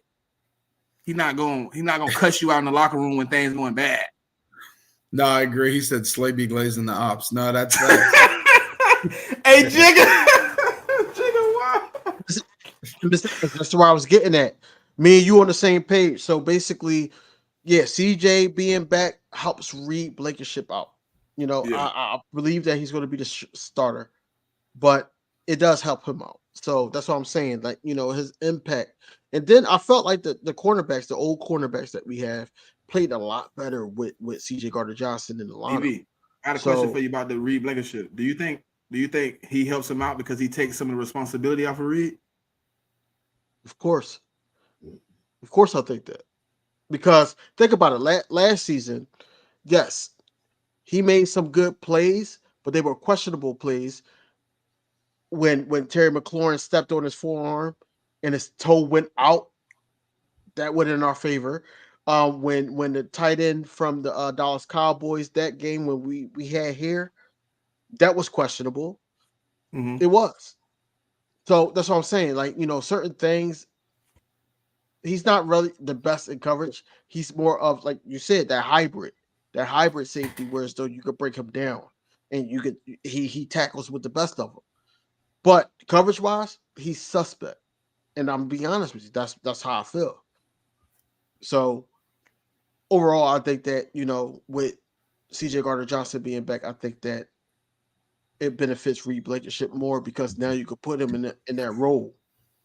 and then you could drop back probably further a corner and let Reed come up to try to stop the little short gaps and stuff like that to the point where he making them tackles.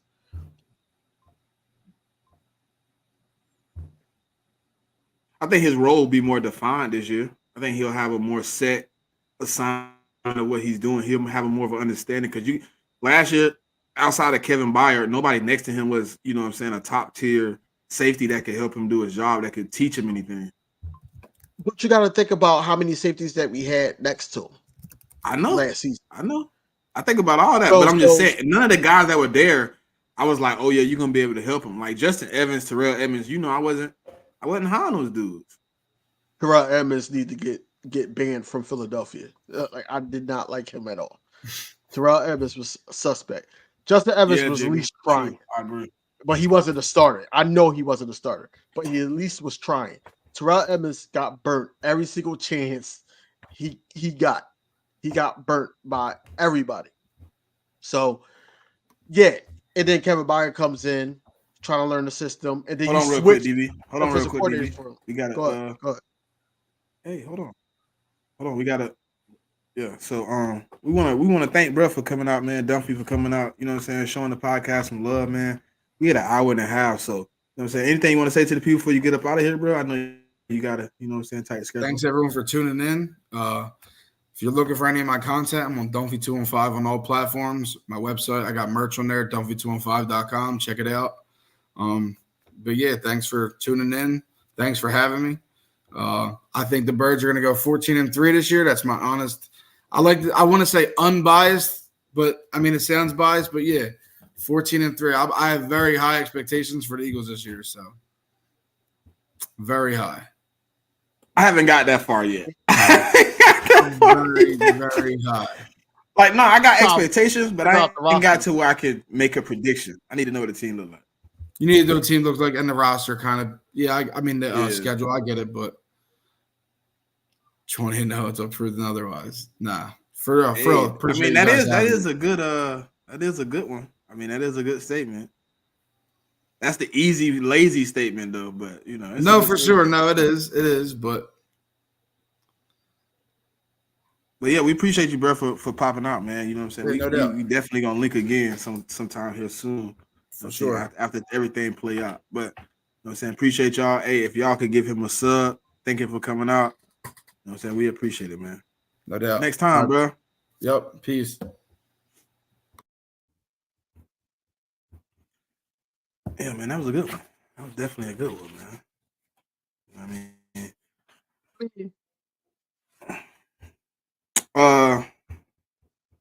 He wasn't feeling my Hassan Reddit tape, but all right. What? I wasn't feeling that. I'm just saying that, you know, we don't know what can happen at the edge. That's all I'm saying. We don't know. What you mean? Who said I didn't like your tape? I put him lower than you did. So I feel like this, right? With the edge rushers now that we got. I think we need to add one more. Yeah. I feel like that Brandon Graham is not going to play as many snaps as he did before, but he's going to be ready to if he needs to. As always, just like last year. He's going to make some impactful plays in certain games. You ain't had to like the tape. I got a question. I got a question. No, you funny as hell. I get it. Go ahead. When are we able to start implementing and giving the players game plan? That's a good question. Because we obviously can't do it now because Kobe Dean said they haven't even talked any football. No. And he said he can't wait until they can get to talking football and getting plays and stuff. So is there a certain time frame for when they can give you the set playbook and all that type of stuff? Thinking after the draft, because I remember when Nolan Smith got rookie drafted, he was like, "Yo, give me." He was like, "Give me the playbook now." That sound about right. You wait till all the players on the roster and then you hand it out so you don't have to do it twice. I get you. Okay, that make about sense. And that give you what 2 months to pretty much review it, go over it before OTA. Yeah. I mean before training camp. Before training camp. Yep. All And right. then once training camp hit, you need to be like repetitive with it to the point where it's installed in your head, and you know where you need to be at. Right. Okay. I just wanted to check because I heard N'Kobe Dean today, and I was just listening. He said, "Man, we haven't talked any football yet. I'm ready to talk football. You know what I'm saying? And get the knowing what he wants to do in this scheme, and take it as my own." I was just listening to that. And I was just like, damn. And it popped in my head like, when can we hand that stuff out? So I agree with you saying, rookie mini camp. You come in, we're gonna give all the players, and then by the time you come back for a training camp, you should at least know 70% of this playbook. Yeah, man, I don't. We do, and I've been doing the him. research, and he's like one of the latest ones that's ever been reinstated. All the other dudes that's been suspended have come back before April. I don't understand what they doing, bro. I don't understand either. I really don't. I think that you see they banned the one dude today. What are you talking about? Basketball. The Raptors. Yeah. Like, I was just talking about what happened, right? You know what happened, right? Yeah. Yeah. He bet over $80,000 on himself when he knew he was injured. Yeah. He was injured, and then he bet against his team. Yeah. he bet against the Raptors. He bet. Well, the games was funny too, right? Because like all the games he bet on was when the star players weren't playing, so he made like the smartest bets. Like, we playing the Celtics, but 2 of the stars not playing. Yeah, hey, Cub, put 10,000 on that game because we losing that one for sure. It's crazy. What's even more crazier is that as a player, he was making over $2 million. He played $20,000 in profit. He won. He only $20,000. That's it. Out of all those, that's not even WNBA money. That's what I'm saying. He was betting little bits. He thought he was gonna get by betting those little pieces, and nobody was gonna notice. Bro, but guess you know what got him caught, right? No. He transferred the money. He transferred the $80,000 to his cousin, the one that was making the bets, from his personal account. I hate the ignorance. They had all the text messages and all that. He was betting on himself in games where he was injured. He knew he wasn't gonna play, or he knew he wasn't gonna get a lot of playing time. He would bet his under. I said, "You are one dust." So you know why they didn't ban him because he bet on himself. Well, yes and no, but they almost said he was like pushing numbers. Yeah. So they're saying he going out there. Oh, you got 12 points to score. Oh, look at this game. You scored 10. You could have scored the extra 2 points. Things of that nature. Yo, that's crazy. I'm hoping. Listen, I'm glad we have, knock on wood, missed that bug so far with those guys, and I'm kind of glad we got a good culture here where that ain't going down. Yeah, tell me about it. But I'm gonna get into these this press conferences that we had. How did you feel about Jalen Hurts' press conference? He told the truth. I feel like that too. It wasn't that cut out bullshit. He said the man wasn't ready. He shouldn't have had the job, but he got the job, and I think he needs some more work. And he's gonna need a good amount of work before he get back into the head coaching job. That's basically what he said. And he said, I should be more vocal when things aren't going the way I need them to. I need to set the standard. I need to set the ground. I need to make sure people understand what's going on, and I need it to be done to my standard. And he said he didn't do a great job of that. I asked that question on purpose. That's why I kept saying yes. No, you did. That's why I made sure I went back and gave you what you was asking for. I mean, I did catch some backlash for it. Look, I caught some backlash for saying it, but now I feel a lot better. I don't feel like I trashed my quarterback because I heard him say it out his own mouth. I heard him say right? He need to. So the one thing I took out of him talking for the 12, 13 minutes that he talked was that he took last year's debacle serious. Regardless of how much he got paid or whatever like that, he took it serious. Whereas though that, yes, he knew Brian Johnson since he was 4, but he did not sit up there and say, "Yo, like I don't know why we gave up on him so easily or nothing like that." No, he told the truth on that. He also told the truth about the culture. We lost that in the locker room last season, especially the tail end of the season. We lost that. I feel like that everybody was more individual. I'm not going to hold you. I felt like that at times. I felt like that Jalen Hurts could have did a lot more vocally. He could have did more of a leadership stance wise. Whereas though that that game with the Bills, I keep bringing it up, but those type of games, we would probably need more of that with him consistently to the point where everybody else jumps on board at that moment. Hey, let's forget about who's calling the plays at Brian Johnson or Nick Sirianni, and then the defense would be like, "Yo, we don't care who's the coordinator. We're gonna do our own thing." Period. To the point where we're playing for the city now. We're playing for the standard and everything like that. Now, the game plan for Jalen Hurts and the Philadelphia Eagles was more so like, hey, he was just speaking, he was just talking, keep the main thing the main thing. I can't even say that no more without people getting mad about last season. You know what I'm saying? But if we keep it the main thing, and I'm he's tired of hearing controlling the standard. locker room. I ain't gonna lie. Standard made me mad. It don't make me mad. It don't make me It mad made me because I mad. feel I like heard that's we need to play to the standard 100 times last year, and I watched us go out and do the same hook and dance. but what's the standard? I don't know. I guess the standard got lost week 11. Think about it like this, right? I seen the I standard love for 11 weeks, DV, but I ain't I see it for the love last 8. I didn't see it. I didn't see it 11 weeks. I'm not gonna hold you. I No, feel because like that I remember I was on the we side were of the standard was winning, so I'm gonna have to be. I gotta be fair and keep my word. My word.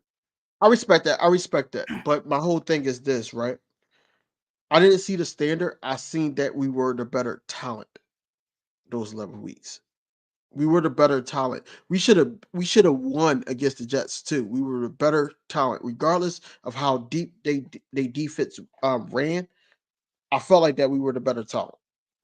Then when we start playing these teams that was like, oh, fighting for NFC position and everything like that, that's when we started to fall.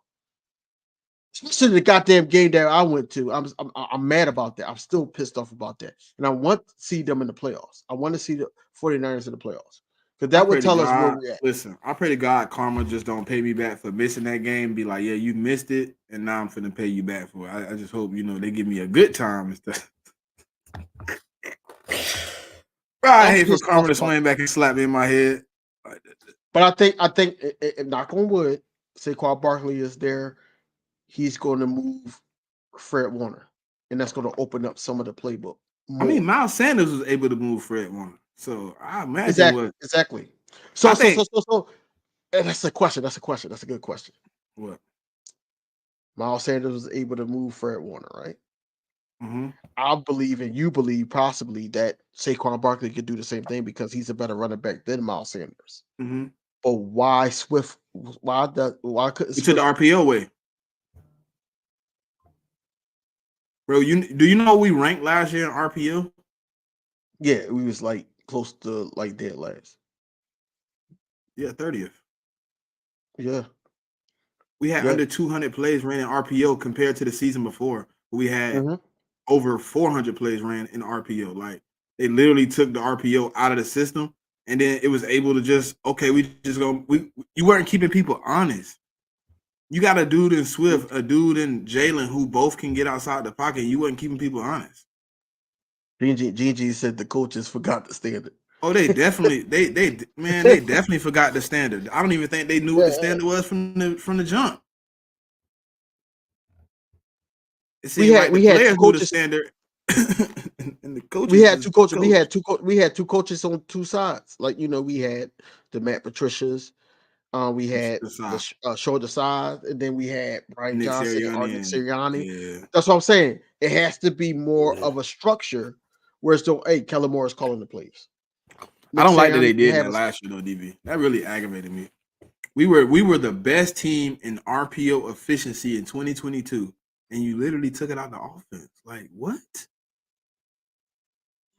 Do you think that they took it out the office because other teams adjusted, or do you think it's because they were trying something new to the point where because Brian Johnson wanted to, implement Brian what Johnson he never was really an RPO guy.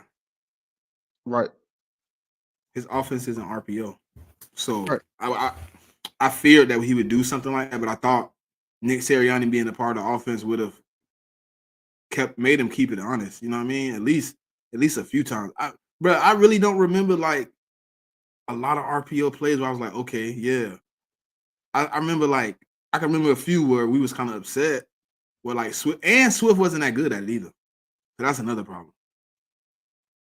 Think about it. Two of his crucial fumbles that we remember came on the RPO when he was supposed to let go, and he didn't realize Jalen Hurts was pulling it back. Especially at the goal line, I hated that one. That fumble was fucking crucial. If I'm not mistaken, you could correct me if I'm wrong. Saquon has never played in an offense that wasn't RPO oriented at some state. Facts. I want to say maybe that first year with Eli, but even they had Eli running RPO. And we knew Eli wasn't an RPO guy. Yeah. Yeah, that was a turn. Yeah. Foundation gonna be the next bad word. Miss Ash gonna have me up here not liking foundation and standard. But if we get back to normal, come on. If we get back to these winning ways with the foundation being the foundation, I'm gonna keep saying foundation. But like if that's the new word and we get back to our winning ways to the point where we're getting deep into the playoffs and fighting for that NFC championship in the Super Bowl, I'm not mad at the word. But this is a whole new year. I'm just talking shit, man. Come on now. I can't I jump. know you talking shit. I know you talk. I'm not. Listen. I know you talking shit, man. I know namaste. I get it. But what I'm saying is that if his mindset is going to trigger other players, because what I got from Jalen Hurts is speech or his press conference was his mindset is we got to get back to the culture. We got to get back to what we do, and then we got to be able to learn this new system on offense. And I'm all for it. He said he a sponge. He wants to learn Kellen Moore's offense. I took a few things from that too, though. Like the same thing you talking about. I also heard him pretty much say, I also got to tell my coaches when there's things I need to do that makes me better. I need to insert those in the offense too. So that's what made me think the RPO. You know what I'm saying? That's what made me think RPO coming back and things of that nature because he's gonna be more vocal, more expressive. And that's a part of his lead. That's a part of his. And I like he gave the guy that told, and I'm pretty sure that's the dude that told him that. He said, being with Jason Kelce, I've learned that I need to speak up in more moments. I need to speak up when I need to be more of that guy. And with him being gone, I'm gonna have to learn on the fly. And it's not going to be an overnight situation. I think it starts with just vocalizing yourself to the coaches in front of the players.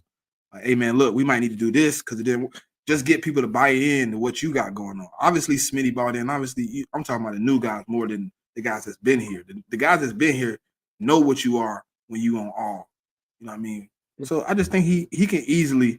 I think this could be a great. That's why I said I think it could be an easy trade. And him and Nussmeier found out today. They got a relationship together. Right, because I just found that out about Florida, when he was in Florida. Well, I knew Doug was there, but I didn't know he recruited Jalen. I knew that I knew he was at Florida, the coach I knew he was the coach the year that Jalen went to Alabama, but I didn't remember, like, when I was watching it, I don't remember him being on a list, but obviously he was. I'm happy Jigga said that. Said this offense is going to be that and all that. The argument on Twitter or X is Tyler Steen, that right guard position. That's what the argument is right now. I'm not worried about that though, man. Stop. So do you think that worried about that, bro? Do you think that Tyler Steen is it? That he can be the guy? He can start. Listen, I'm gonna be very clear. If Jeff Stoutland put him in the starting lineup and he marched out on that field as right guard, I'm not gonna ask any question. So if Jeff Stoutland tell me he is the starter, no questions. Just like I had no questions with Cam, no question. The reason I don't have a question, DV, is I've seen Stoutland put guys out there that didn't look like what he wanted to, and he was quick to pull them and put other guys out there. So I'm pretty sure if Steen not cutting the mustard, he gonna be on the bench. He's not gonna do what they did with other players where you just let them run right out. No, hey, come sit over here with me. We put somebody else out there. No questions, man. No questions. That's why right guard is one of my least. I'm not questioning. Listen, I'm all for Tyler. She talking about the people. She talking about the people that you the Twitter. The no, Twitter. I understand. I'm all for that, but they were basically saying because of the steps that he did play last year. But I'm like, yo, he's learning. He played 9 snaps, bro. 9. Yeah, he didn't really play that many snaps, right? So I think that how you evaluate a player off 9 snaps. But Philadelphia don't have no patience, bro. God, bro. 9. They don't have no patience, bro. They don't have no patience. Hey, boy. They don't have no patience. I'm glad I'm not the average fan, because this podcast would be crazy. Bro. I walk around with my Eagles gear on every single day, almost every day. And the first day they say, yo, what you think about this? What you think about this? And then I'm talking to them. My wife hated it. She hated it because you're like, yo, you always talking Eagles. And I'm like, yeah, because that's what I do. And they sit up there and be like, yo, I don't trust Tyler Steen. They say that they don't trust. Some people told me to my face they don't trust Jalen Hurts. They don't trust certain people because they feel like that. Can't be mad at them for saying that. Why?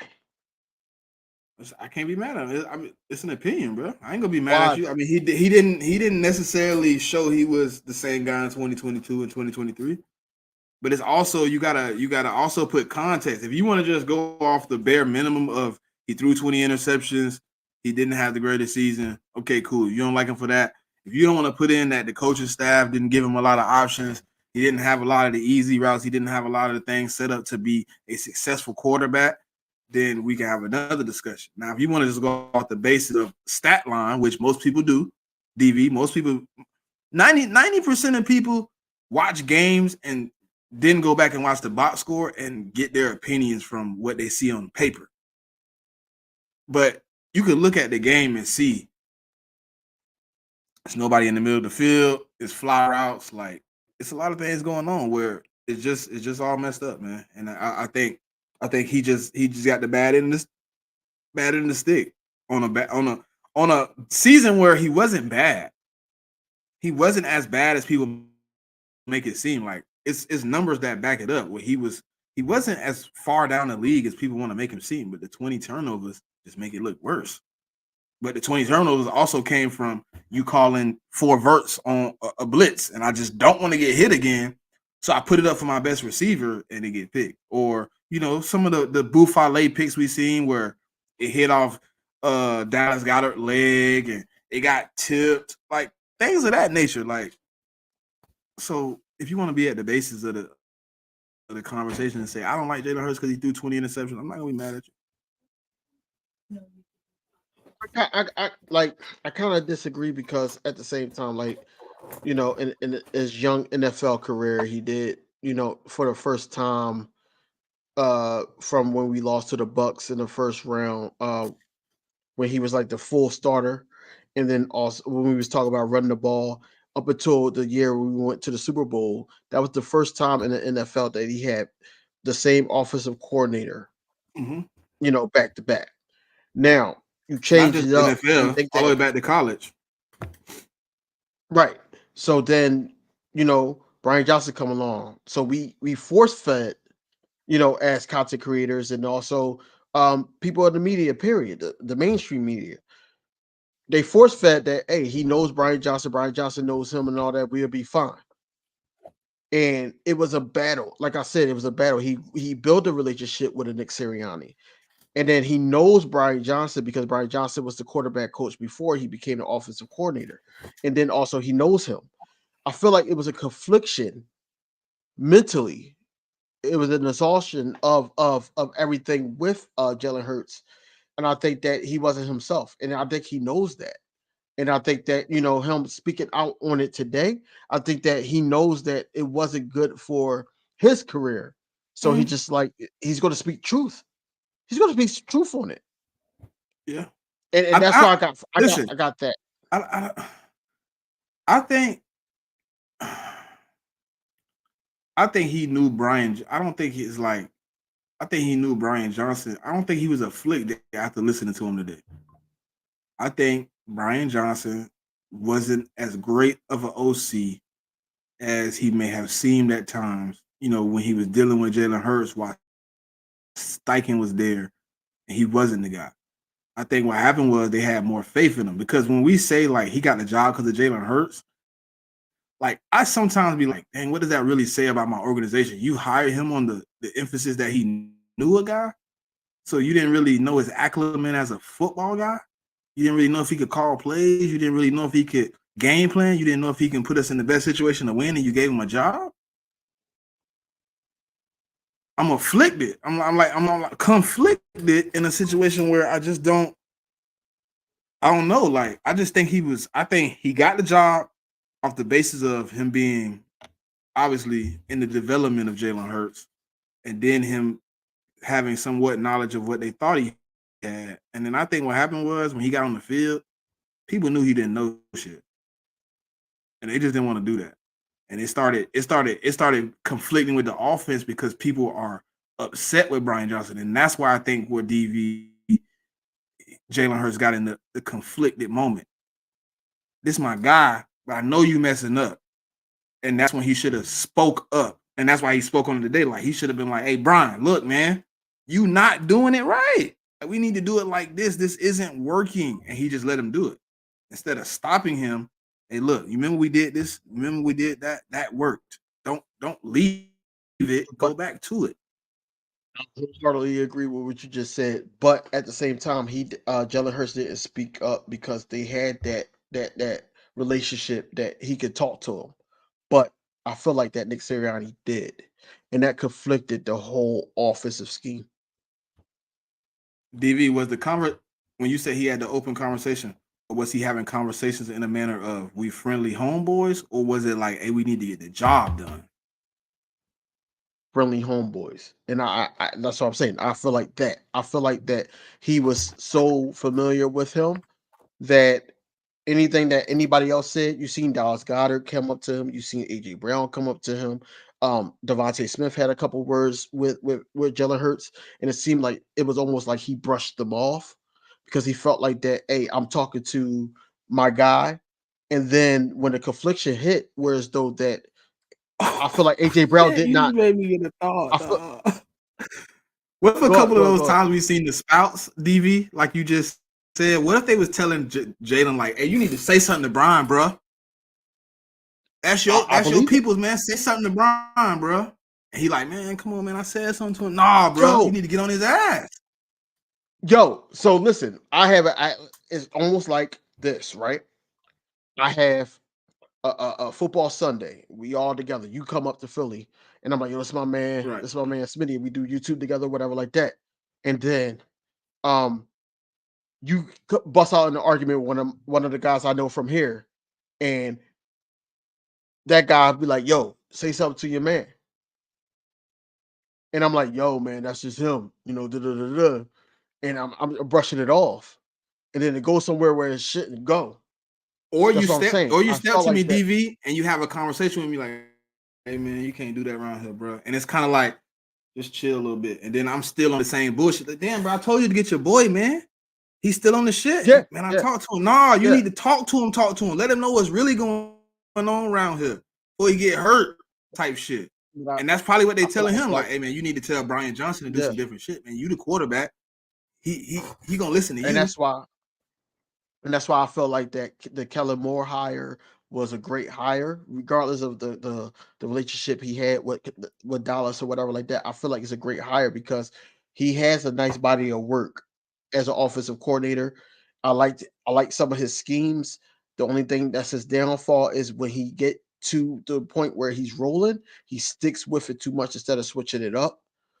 Um, but overall, I think that this is good for Jalen Hurts because now everybody's learning this new scheme. It's no familiarity with you know Kellen Moore scheme or whatever like that. And then like we on record saying that you was on record saying that he's going to be asked to make those type of throws, that he has to be focused on the defense and everything like that. He just can't force feed anymore. It's going to be a lot of routes that's going to be open just because of the scheme of Kellen Moore. So I'm anxious about how Those he going to rub approach that. routes, all that stuff. He like to run those bunches with the rubs, and dude gonna be wide open across the middle. It's gonna be a layup. Mhm. I'm ready to see it, And bro. I can't even lie to you. the play action is going to be killer with this offense. And he got to be ready to be like, yo, I know where my guy at. I know that he got him beat. It's so much stuff that's going to, and it's going to enhance the mentality of Yeah, Jalen they're gonna Hurts. ask him to throw. They're gonna ask him to throw with anticipation. They're gonna ask him to make those 1, 2, 3 throw, and don't worry about where your man at. Just know where he going. Put the ball there. He gonna get there. That's how I drew it up. I just don't want us to be in a situation how the Cowboys fans, when Kellen Moore was there, was basically saying, okay, what was Dak's fault? What was the offense fault? I wanted to be so clean cut to the point where he understand every anticipated throw to the point where um it's like right on the money.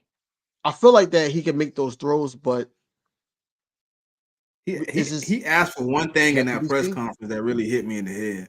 He said he begs to have consistency with his offensive coordinator and his quarterback.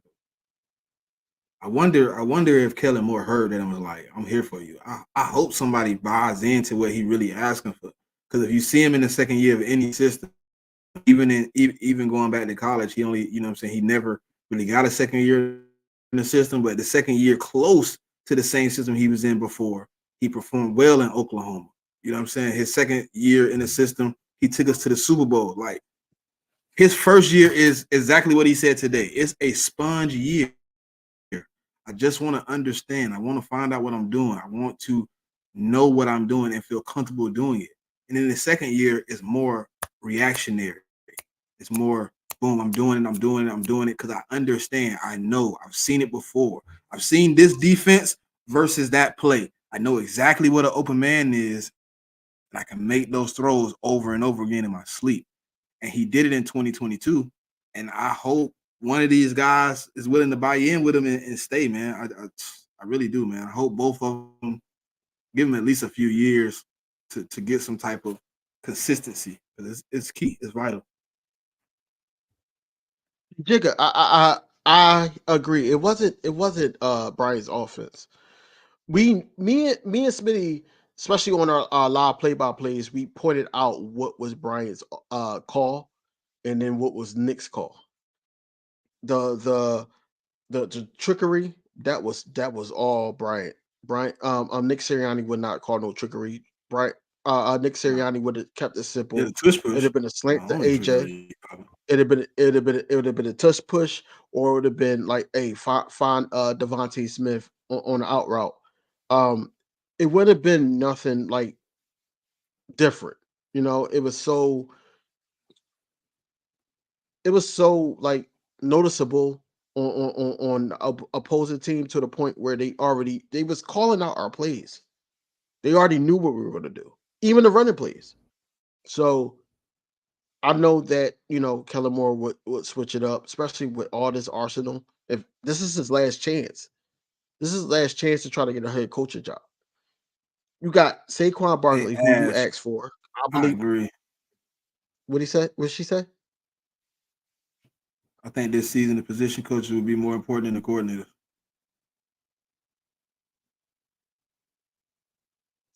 Yeah, yeah.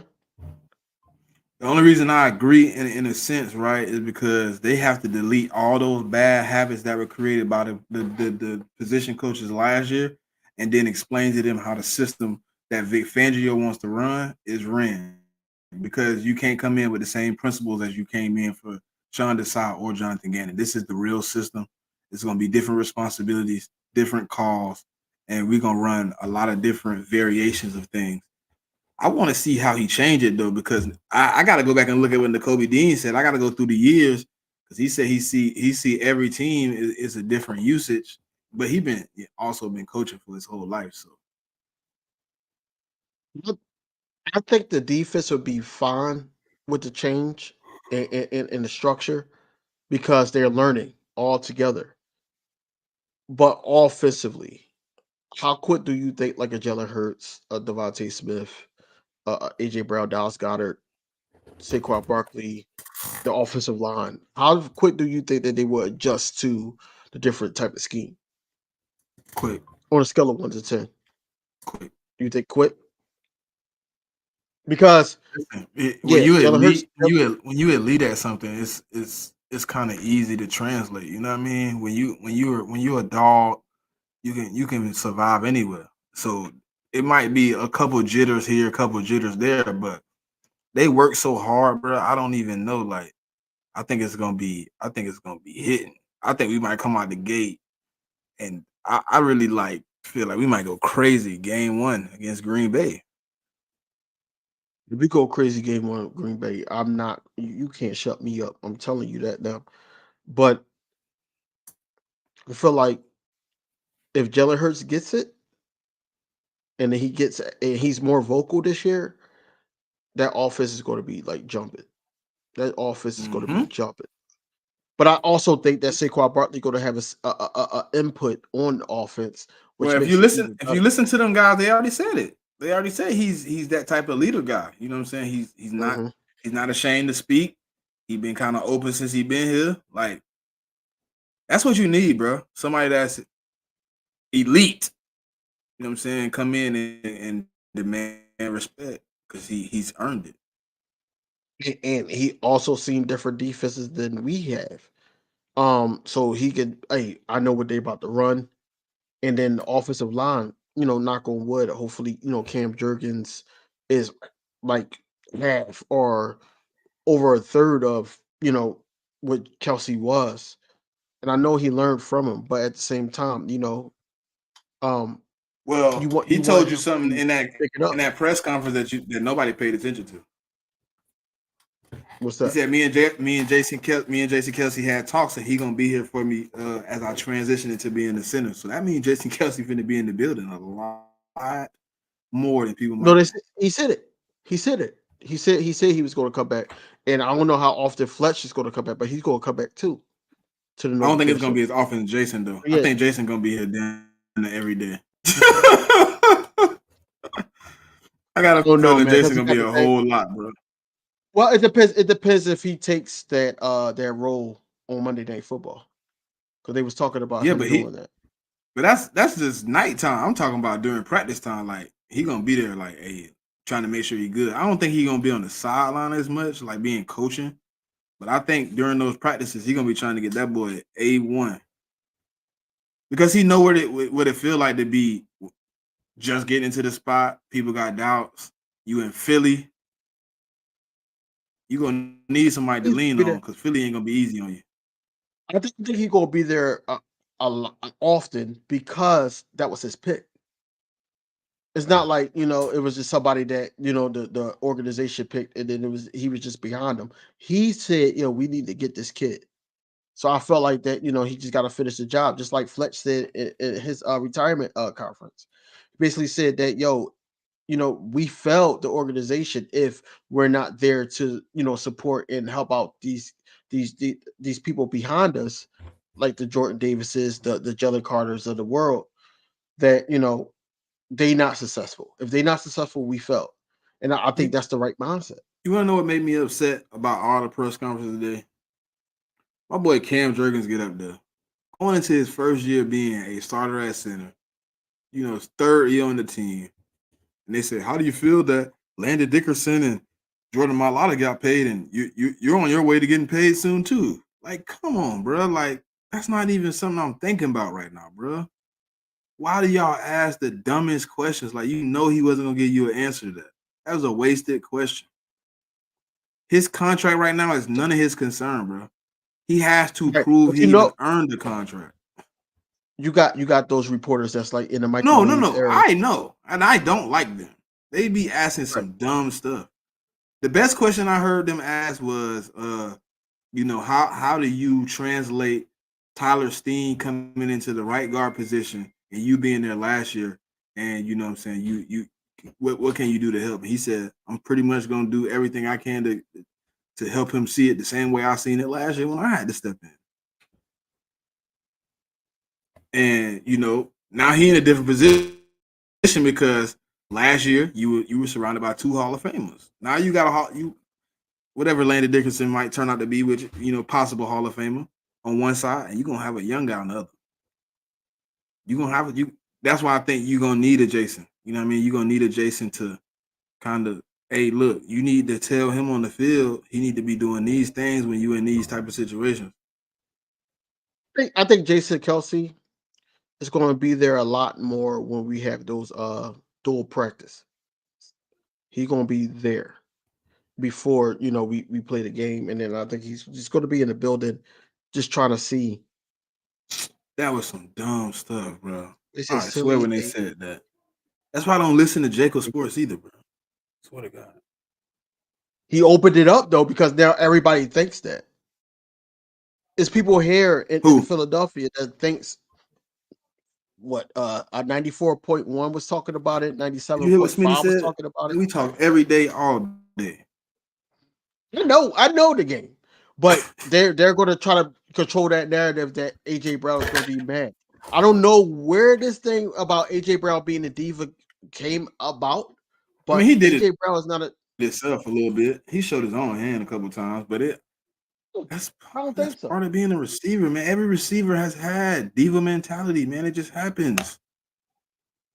CeeDee Lamb, Jamar Chase, you can go back and find any one of those, Justin Jefferson, any one of the top receivers in the league that had a moment where they done spazzed out on the quarterback because shit ain't going right. I don't feel like that anybody that wants the ball is a diva.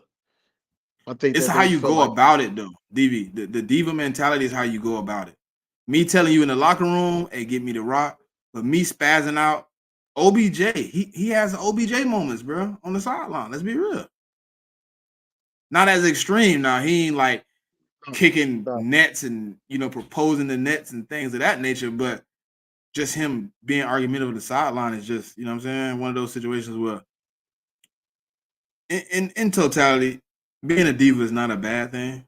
You know what I mean? It didn't affect us in 2022 when he did it. It really didn't affect us in 2023 when we did it because he went on a 6-game, 125 yards and a touchdown.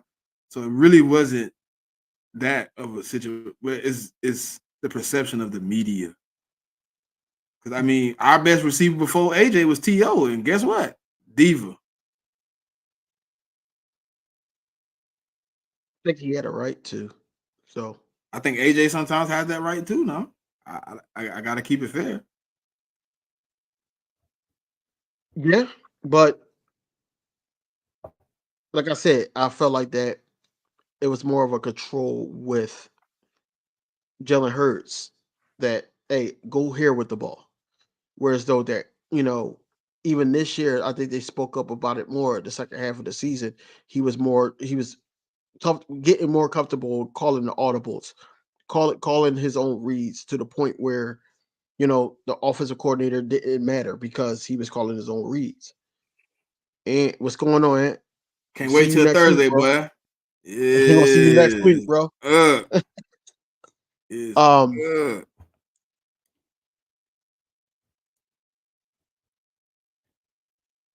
Leo and Mark Holmes are best friends now, thanks to you, Twist.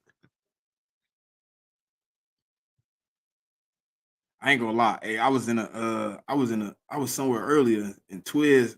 I think I had, bro. Okay, this what happened. So I was going back and watching the Nakobe Dean, and like when you watching the video, then they go into like the next video. It was his live. So I'm like, listen, I'm like, that sound like Dan Cilio. And I go look, and Jigga and some other dude giving Cilio the business. I said, oh Jesus. Yeah. Oh man, Jigga, TJ. Yeah, I think the dude name was TJ LJ, something like that. like They yeah, was like going in on Cilio. I will say this about Dan Cilio. I think that he's smart because he knows that us as Philadelphia Eagles fans are going to get riled up. We're going to see this, and we're giving him the views that he want, and I get it. But at the same time, you can't talk stupid. You can't talk stupid, bro. Like, Look, he knew the name. See, look, he knew exactly what I was talking about. you can't talk stupid. Like, yeah. After what 2000, We gotta stop doing that 25. because he making After dollars off of us, man. Every time we spaz Yeah, out and yeah, show up and and cuss that's him what I've out, been saying. That's what I've been saying. A lot of people sit up there and watch him, but don't watch these Eagles content creators that's speaking facts and knowing their team. But you listen to platform, bro, somebody that platform. in the background. I know, but you listen to somebody in the background that has a Buccaneers jersey and helmet and all that in the background. Nothing Eagles. Nothing Eagles. Nothing. It's crazy. We study these people. You know, we record videos. We do certain things that we could put it in our videos. This guy just sit up there and say, "Oh yeah, AJ Brown gonna be mad." AJ Brown didn't call you and say, "Yo, I'm better than Devontae. I need a check." He didn't say that.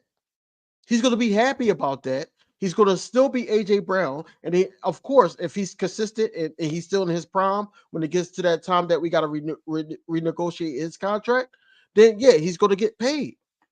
Either from us, or if it's bad business, then it's going to be somewhere else. But he's still going to get paid. Period. Why would you sit up there and try to take money out of another man's pocket? I don't get it. Exactly, Ash. He did exactly what he knew he was supposed to do. Everybody, it ain't just Cilio though. I gotta stop saying it's just. There's plenty of people on Twitter, on YouTube that use the Eagles' emotional states to get famous. They attack us on some bull junk. They say some wild junk, and then all the Eagle fans show up and cuss them out. Yeah, and they get 10,000 views off us. 10,000. Yeah, exactly. And then it don't make it no better that us as content creators put it in our videos. And yeah, now it's like, oh, let me find out what he said. Now we having our subscribers go to this video. Yep. It's crazy. It's crazy, bro. Yep. But I get it. We the perfect. Listen, if you're gonna troll, we probably we the market for it. We definitely the market because I think we the most loyal. I'm victim to it too, DB. I can't even lie. I'm victim to it sometimes too. Like I be trying, but then it be like I have one of those days where I see multiple retarded statements. And I'm just like, all right, I gotta comment at this point. I gotta say something. Yeah. What the score? I'm not gonna lie. What the score of your game is? It must be close. 74. 74. It had to be close. No. I'm just looking. I'm turning my head, but they making me mad right now because it shouldn't be. Yeah, with it being tied, that's why you got to turn your head. If it was a good lead, you wouldn't even be turning that much. You sit here chopping it. Well, I'm chopping it up with you, but but anyway, I think I know your basketball team, man. That's all good. Might be so. You gotta say something. Yeah, you got to, and then also on top of that, on Twitter, you want to, have him comment just like the dude. I commented when he was talking about Philadelphia Eagles fans once we got Saquon, and he's a Giants fan, and he was on there with Tiki Barber and all that, and I commented on it, and he had a comment. And then everybody was like, yo, he basically replied to you. And I'm like, yeah, because I said something real. Like, he talked about the field. He talked about everything. He said, no, he got injured away from Meadowlands. And I'm sitting here like, okay, but the O-line, Danny Doms, you can't argue that. It was horrible. This is the best talent that he's been around his whole NFL career. And he's going to have a good year. He was going back and forth with me. He hopped in my DMs on Twitter.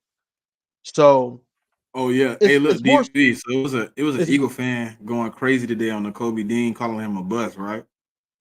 And I don't follow dude, but I found him. I said, bruh, all I ask is you please don't delete this. Don't delete it. I want to bookmark it. I don't think he's a bust. I just think that that man could easily come out and have a good season and nobody remember that he got hurt in 2023. Something has that, and I don't understand that. Like, with the Kobe Dean, I can't speak on like a Vontae Maddox or anything like that because it's been too consistent of his injury history. But like in the Kobe Dean, people forget that a guy that's here in his 15th final year had bad situations happen to him. Did you hear him ask him that? Did you hear him asking that? Yeah. He said, how what kind of conversation did you have with Brandon Graham, seeing that he was in kind of like the same shoes as you? He didn't come in and have an immediate impact, jump off. And he was like, we have conversations every day. Like we have real life conversations every day. And I like that, bro. Don't give up on yourself. Like I ain't gonna give up on you. You know what I'm saying? Unless you show me something where I need to literally give up on you, I'm not gonna give up on you. But if I see you putting in the effort, you out there, and you know what I'm saying, injuries, I am going to be upset with because 50% of that is on you and 50% of that is on the game. You're going to get hurt playing football, but you also got to take care of your body to try to prevent as many injuries as you can. So, I mean, I want him to play a full season because it's at that point where you're going into year 3. In another year, you got to get paid. You got to show up the next 2 seasons to get some money, man. You got to show up. 3rd round pick, yeah. Yeah, he only get 4 years. So he's going to get this year. Yeah. And next year, and then you got to pay him. So you either going to have a job in Philly or you won't. And you know what I'm saying? I would like to see some type of consistent faces in the building. But I mean, if you don't turn out to be what you need to be, you end up somewhere else. I think the Kobe Dean is going to be all right. Depending on how they work the linebackers. And also, if we draft a high linebacker like the Edger Coopers of the world, if we draft somebody like that, I'm not going to say the other guy because a lot of people think that he's going to be in the building. I just don't want to see your face when it happens, or if it happens. I ain't say when it happens, if it happens. You ain't gonna see my face. Obviously, I told you what's gonna happen. I have told you already what's gonna happen. You got to comment. I want the comment. So, that's gonna be epic. No, I don't even want to comment. I don't want to go viral, bro. I don't want to go viral. I don't want to go viral. I don't want a viral moment. I'll do it for you. You can snap out for me. Because I don't want to go viral. It's no way that we should get him. And that's just like the Kobe Dean-esque. I see it coming though. I low-key can see it myself. So I you know what I'm saying? I kind of can see it happening. Because now the mock draft that I have, he's dropping down to like the 3rd round. I've seen him in the 4th round. Damn. I've seen him. I only seen him in the. I've seen him taken second. I seen him as far as the 1st or like 5th, 1st through 5th pick of the 4th round. I've seen him all over. But lately though, see, at first he was really like going. Like I would take Cooper, and then he would be like somewhere the next like 3 or 4 picks. But now he's falling 3rd. Most of the time he's in the 3rd. Most of the time. So I'm wondering. Yeah, I don't like. You know what I didn't like today though? How they doing a Donnie Mitchell, man. I didn't like that report they put out on that man. What'd they say? He's undraftable because he doesn't maintain his diabetes, and he has to miss practices and meetings and stuff because he isn't mature enough to be in charge of his diabetes. And Texas and Georgia have both had to hire basically people to monitor him throughout the year to make sure he's on top of his stuff. Yeah, that's not. But I ask a lot of questions when you give me that statement, DV. When did he find out he was diabetic? How long has he really had it? What if he found out 2 years ago? It's something he just hasn't learned to deal with. Something he hasn't learned to grow and take care of. He gotta adjust to it. He gotta adjust to it. But how does that make And you that's bad. undraftable though? Bad I feel like a because a team lot of trying to GMs make him don't want to drop in deal the with it. first. No, I think it's one team That could be that need him. They sitting somewhere out of his range right now. And they like, let's see what we can do. We do got a bad that could report be on. it Let's too. put it out there. That could be it too. That could be it too. That could be it. I think that If I listen, DV, if he fall and I see a team trading up for him, I'm accusing them. I'm accusing you ain't them. got no choice but to. You ain't got no I'm choice accusing but to them. accuse him. Yeah, yeah, he did. Cutler did. But with his diabetes, Mm-hmm. He did. But I mean, that's bro, not a reason. sometimes it's just something you're not used to, something you might not ever adjust to. It's people that hire nurses. I know people that's young, not young, like 30s, 35. Well, they got a nurse aide. What they pay her to come giving them their insulin, pay them to come get the medicine. They can't do it themselves. Everybody not able to stick that needle, bro. Exactly. So, as an organization, as a GM or whatever, like You how got much those people in the confidence do building you have? already. Exactly. How much confidence do you have in your medical staff Yeah, I got to 24-hour actually help medical this staff, young man? man. Listen, hey, make sure he on top of his thing. If whatever you gotta do, they might give the little machine. Give him the little Yeah. machine during the week where it's self supply. You ain't got to do nothing. We can do it. We can supply you with those type of things. Yeah, that's what I'm And saying. then we'll take care of you on the weekend because you know what I'm saying. We'll take care of you on Sundays because you gonna be with us. I mean, we'll take care of that. We'll just give you something to self supply. It's gonna Yeah. do it on its own, automated. You ain't gotta do nothing but put it on and let it ride. Come in, we'll refill it and let it roll. That's what they did for my homeboy in high school, DV. That's why I said it. They gave him a little I don't thing know because he couldn't how do these it. organizations. I don't know how they think. Like it seemed like they don't want to deal with the issue. I feel like that's why we got a Jalen Carter. I think that's why. And now Sweat he's dropping down in the draft because of that situation. Um, and that's just the situations. We ain't even talking about health. That's why the Kobe Dean fell to us because of the situation with his pectoral. Right. So you gotta have confidence in your medical staff, health wise, that hey, we get this young man right to the point where we know what he can do when he's healthy. You got Right. to take a chance, and I felt like that the Eagles took the chance on in the Kobe Dean, but it wasn't just his pectoral, it was his foot.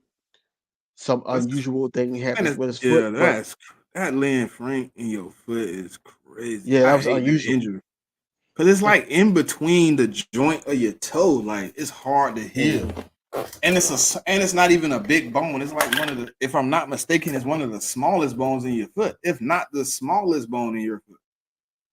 I hate little aggravating injuries like that, DV. That because those injuries nag and they drag out, and you like, man, you should be back, and then you just like it just ain't working. Just hope that nothing re-aggravated to the point where he's out a couple weeks to a month. Like I don't want that. I want him to be able to show what he got because a lot of people don't have faith in him here. Facts. A lot of fans don't have faith in him here. I know Howie does.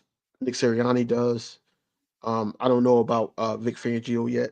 I got to see where his mindset is, especially when we, had those press conferences. But as of right now, I know the organization has faith in him. That's I think Vic Fangio will give him a clean slate.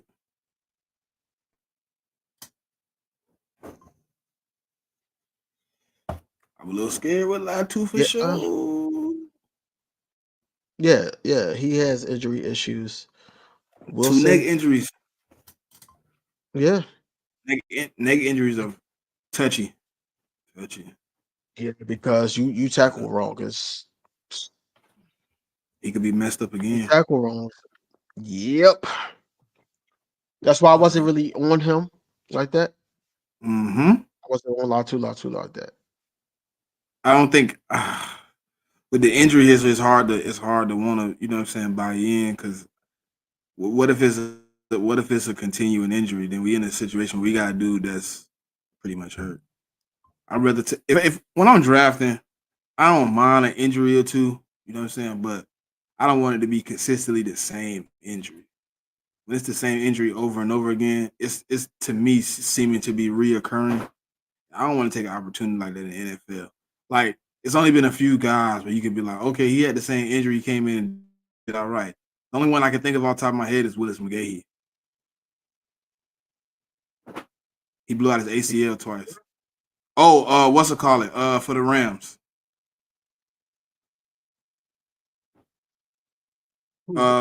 Todd Gurley. He blew out both his ACLs 2 years in a row. But it ain't been. Have the same injuries? He only had one though. He only had one.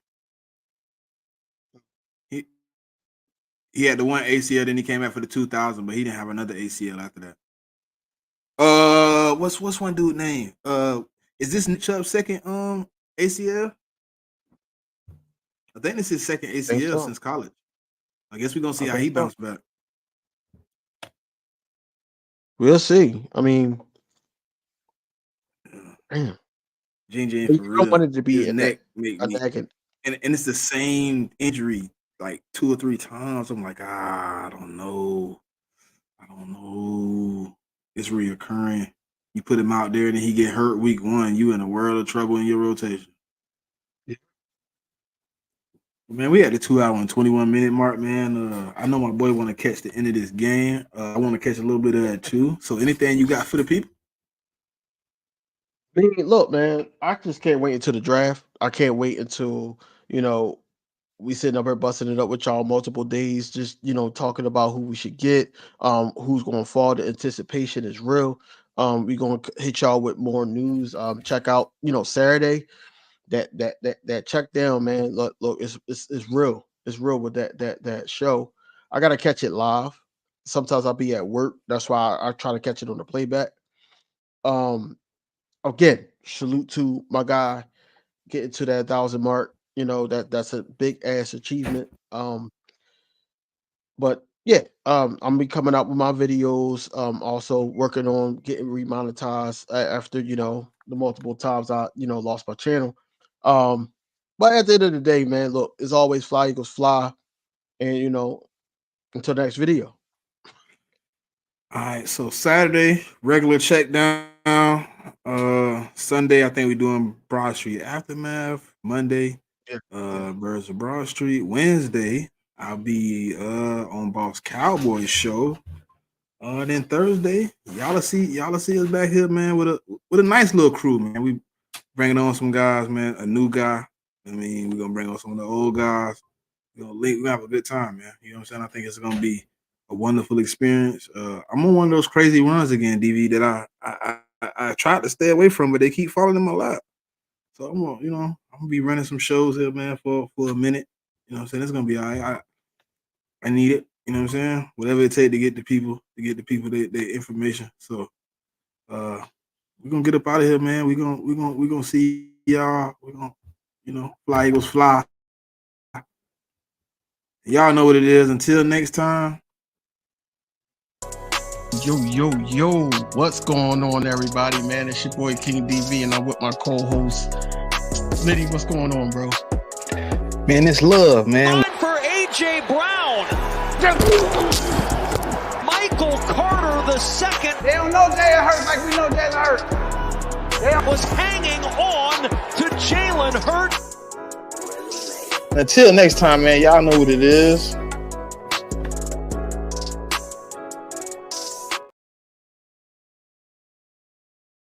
I want to thank and appreciate all y'all, man. We want to thank and appreciate every one of y'all for being here. Thank you. Goodbye.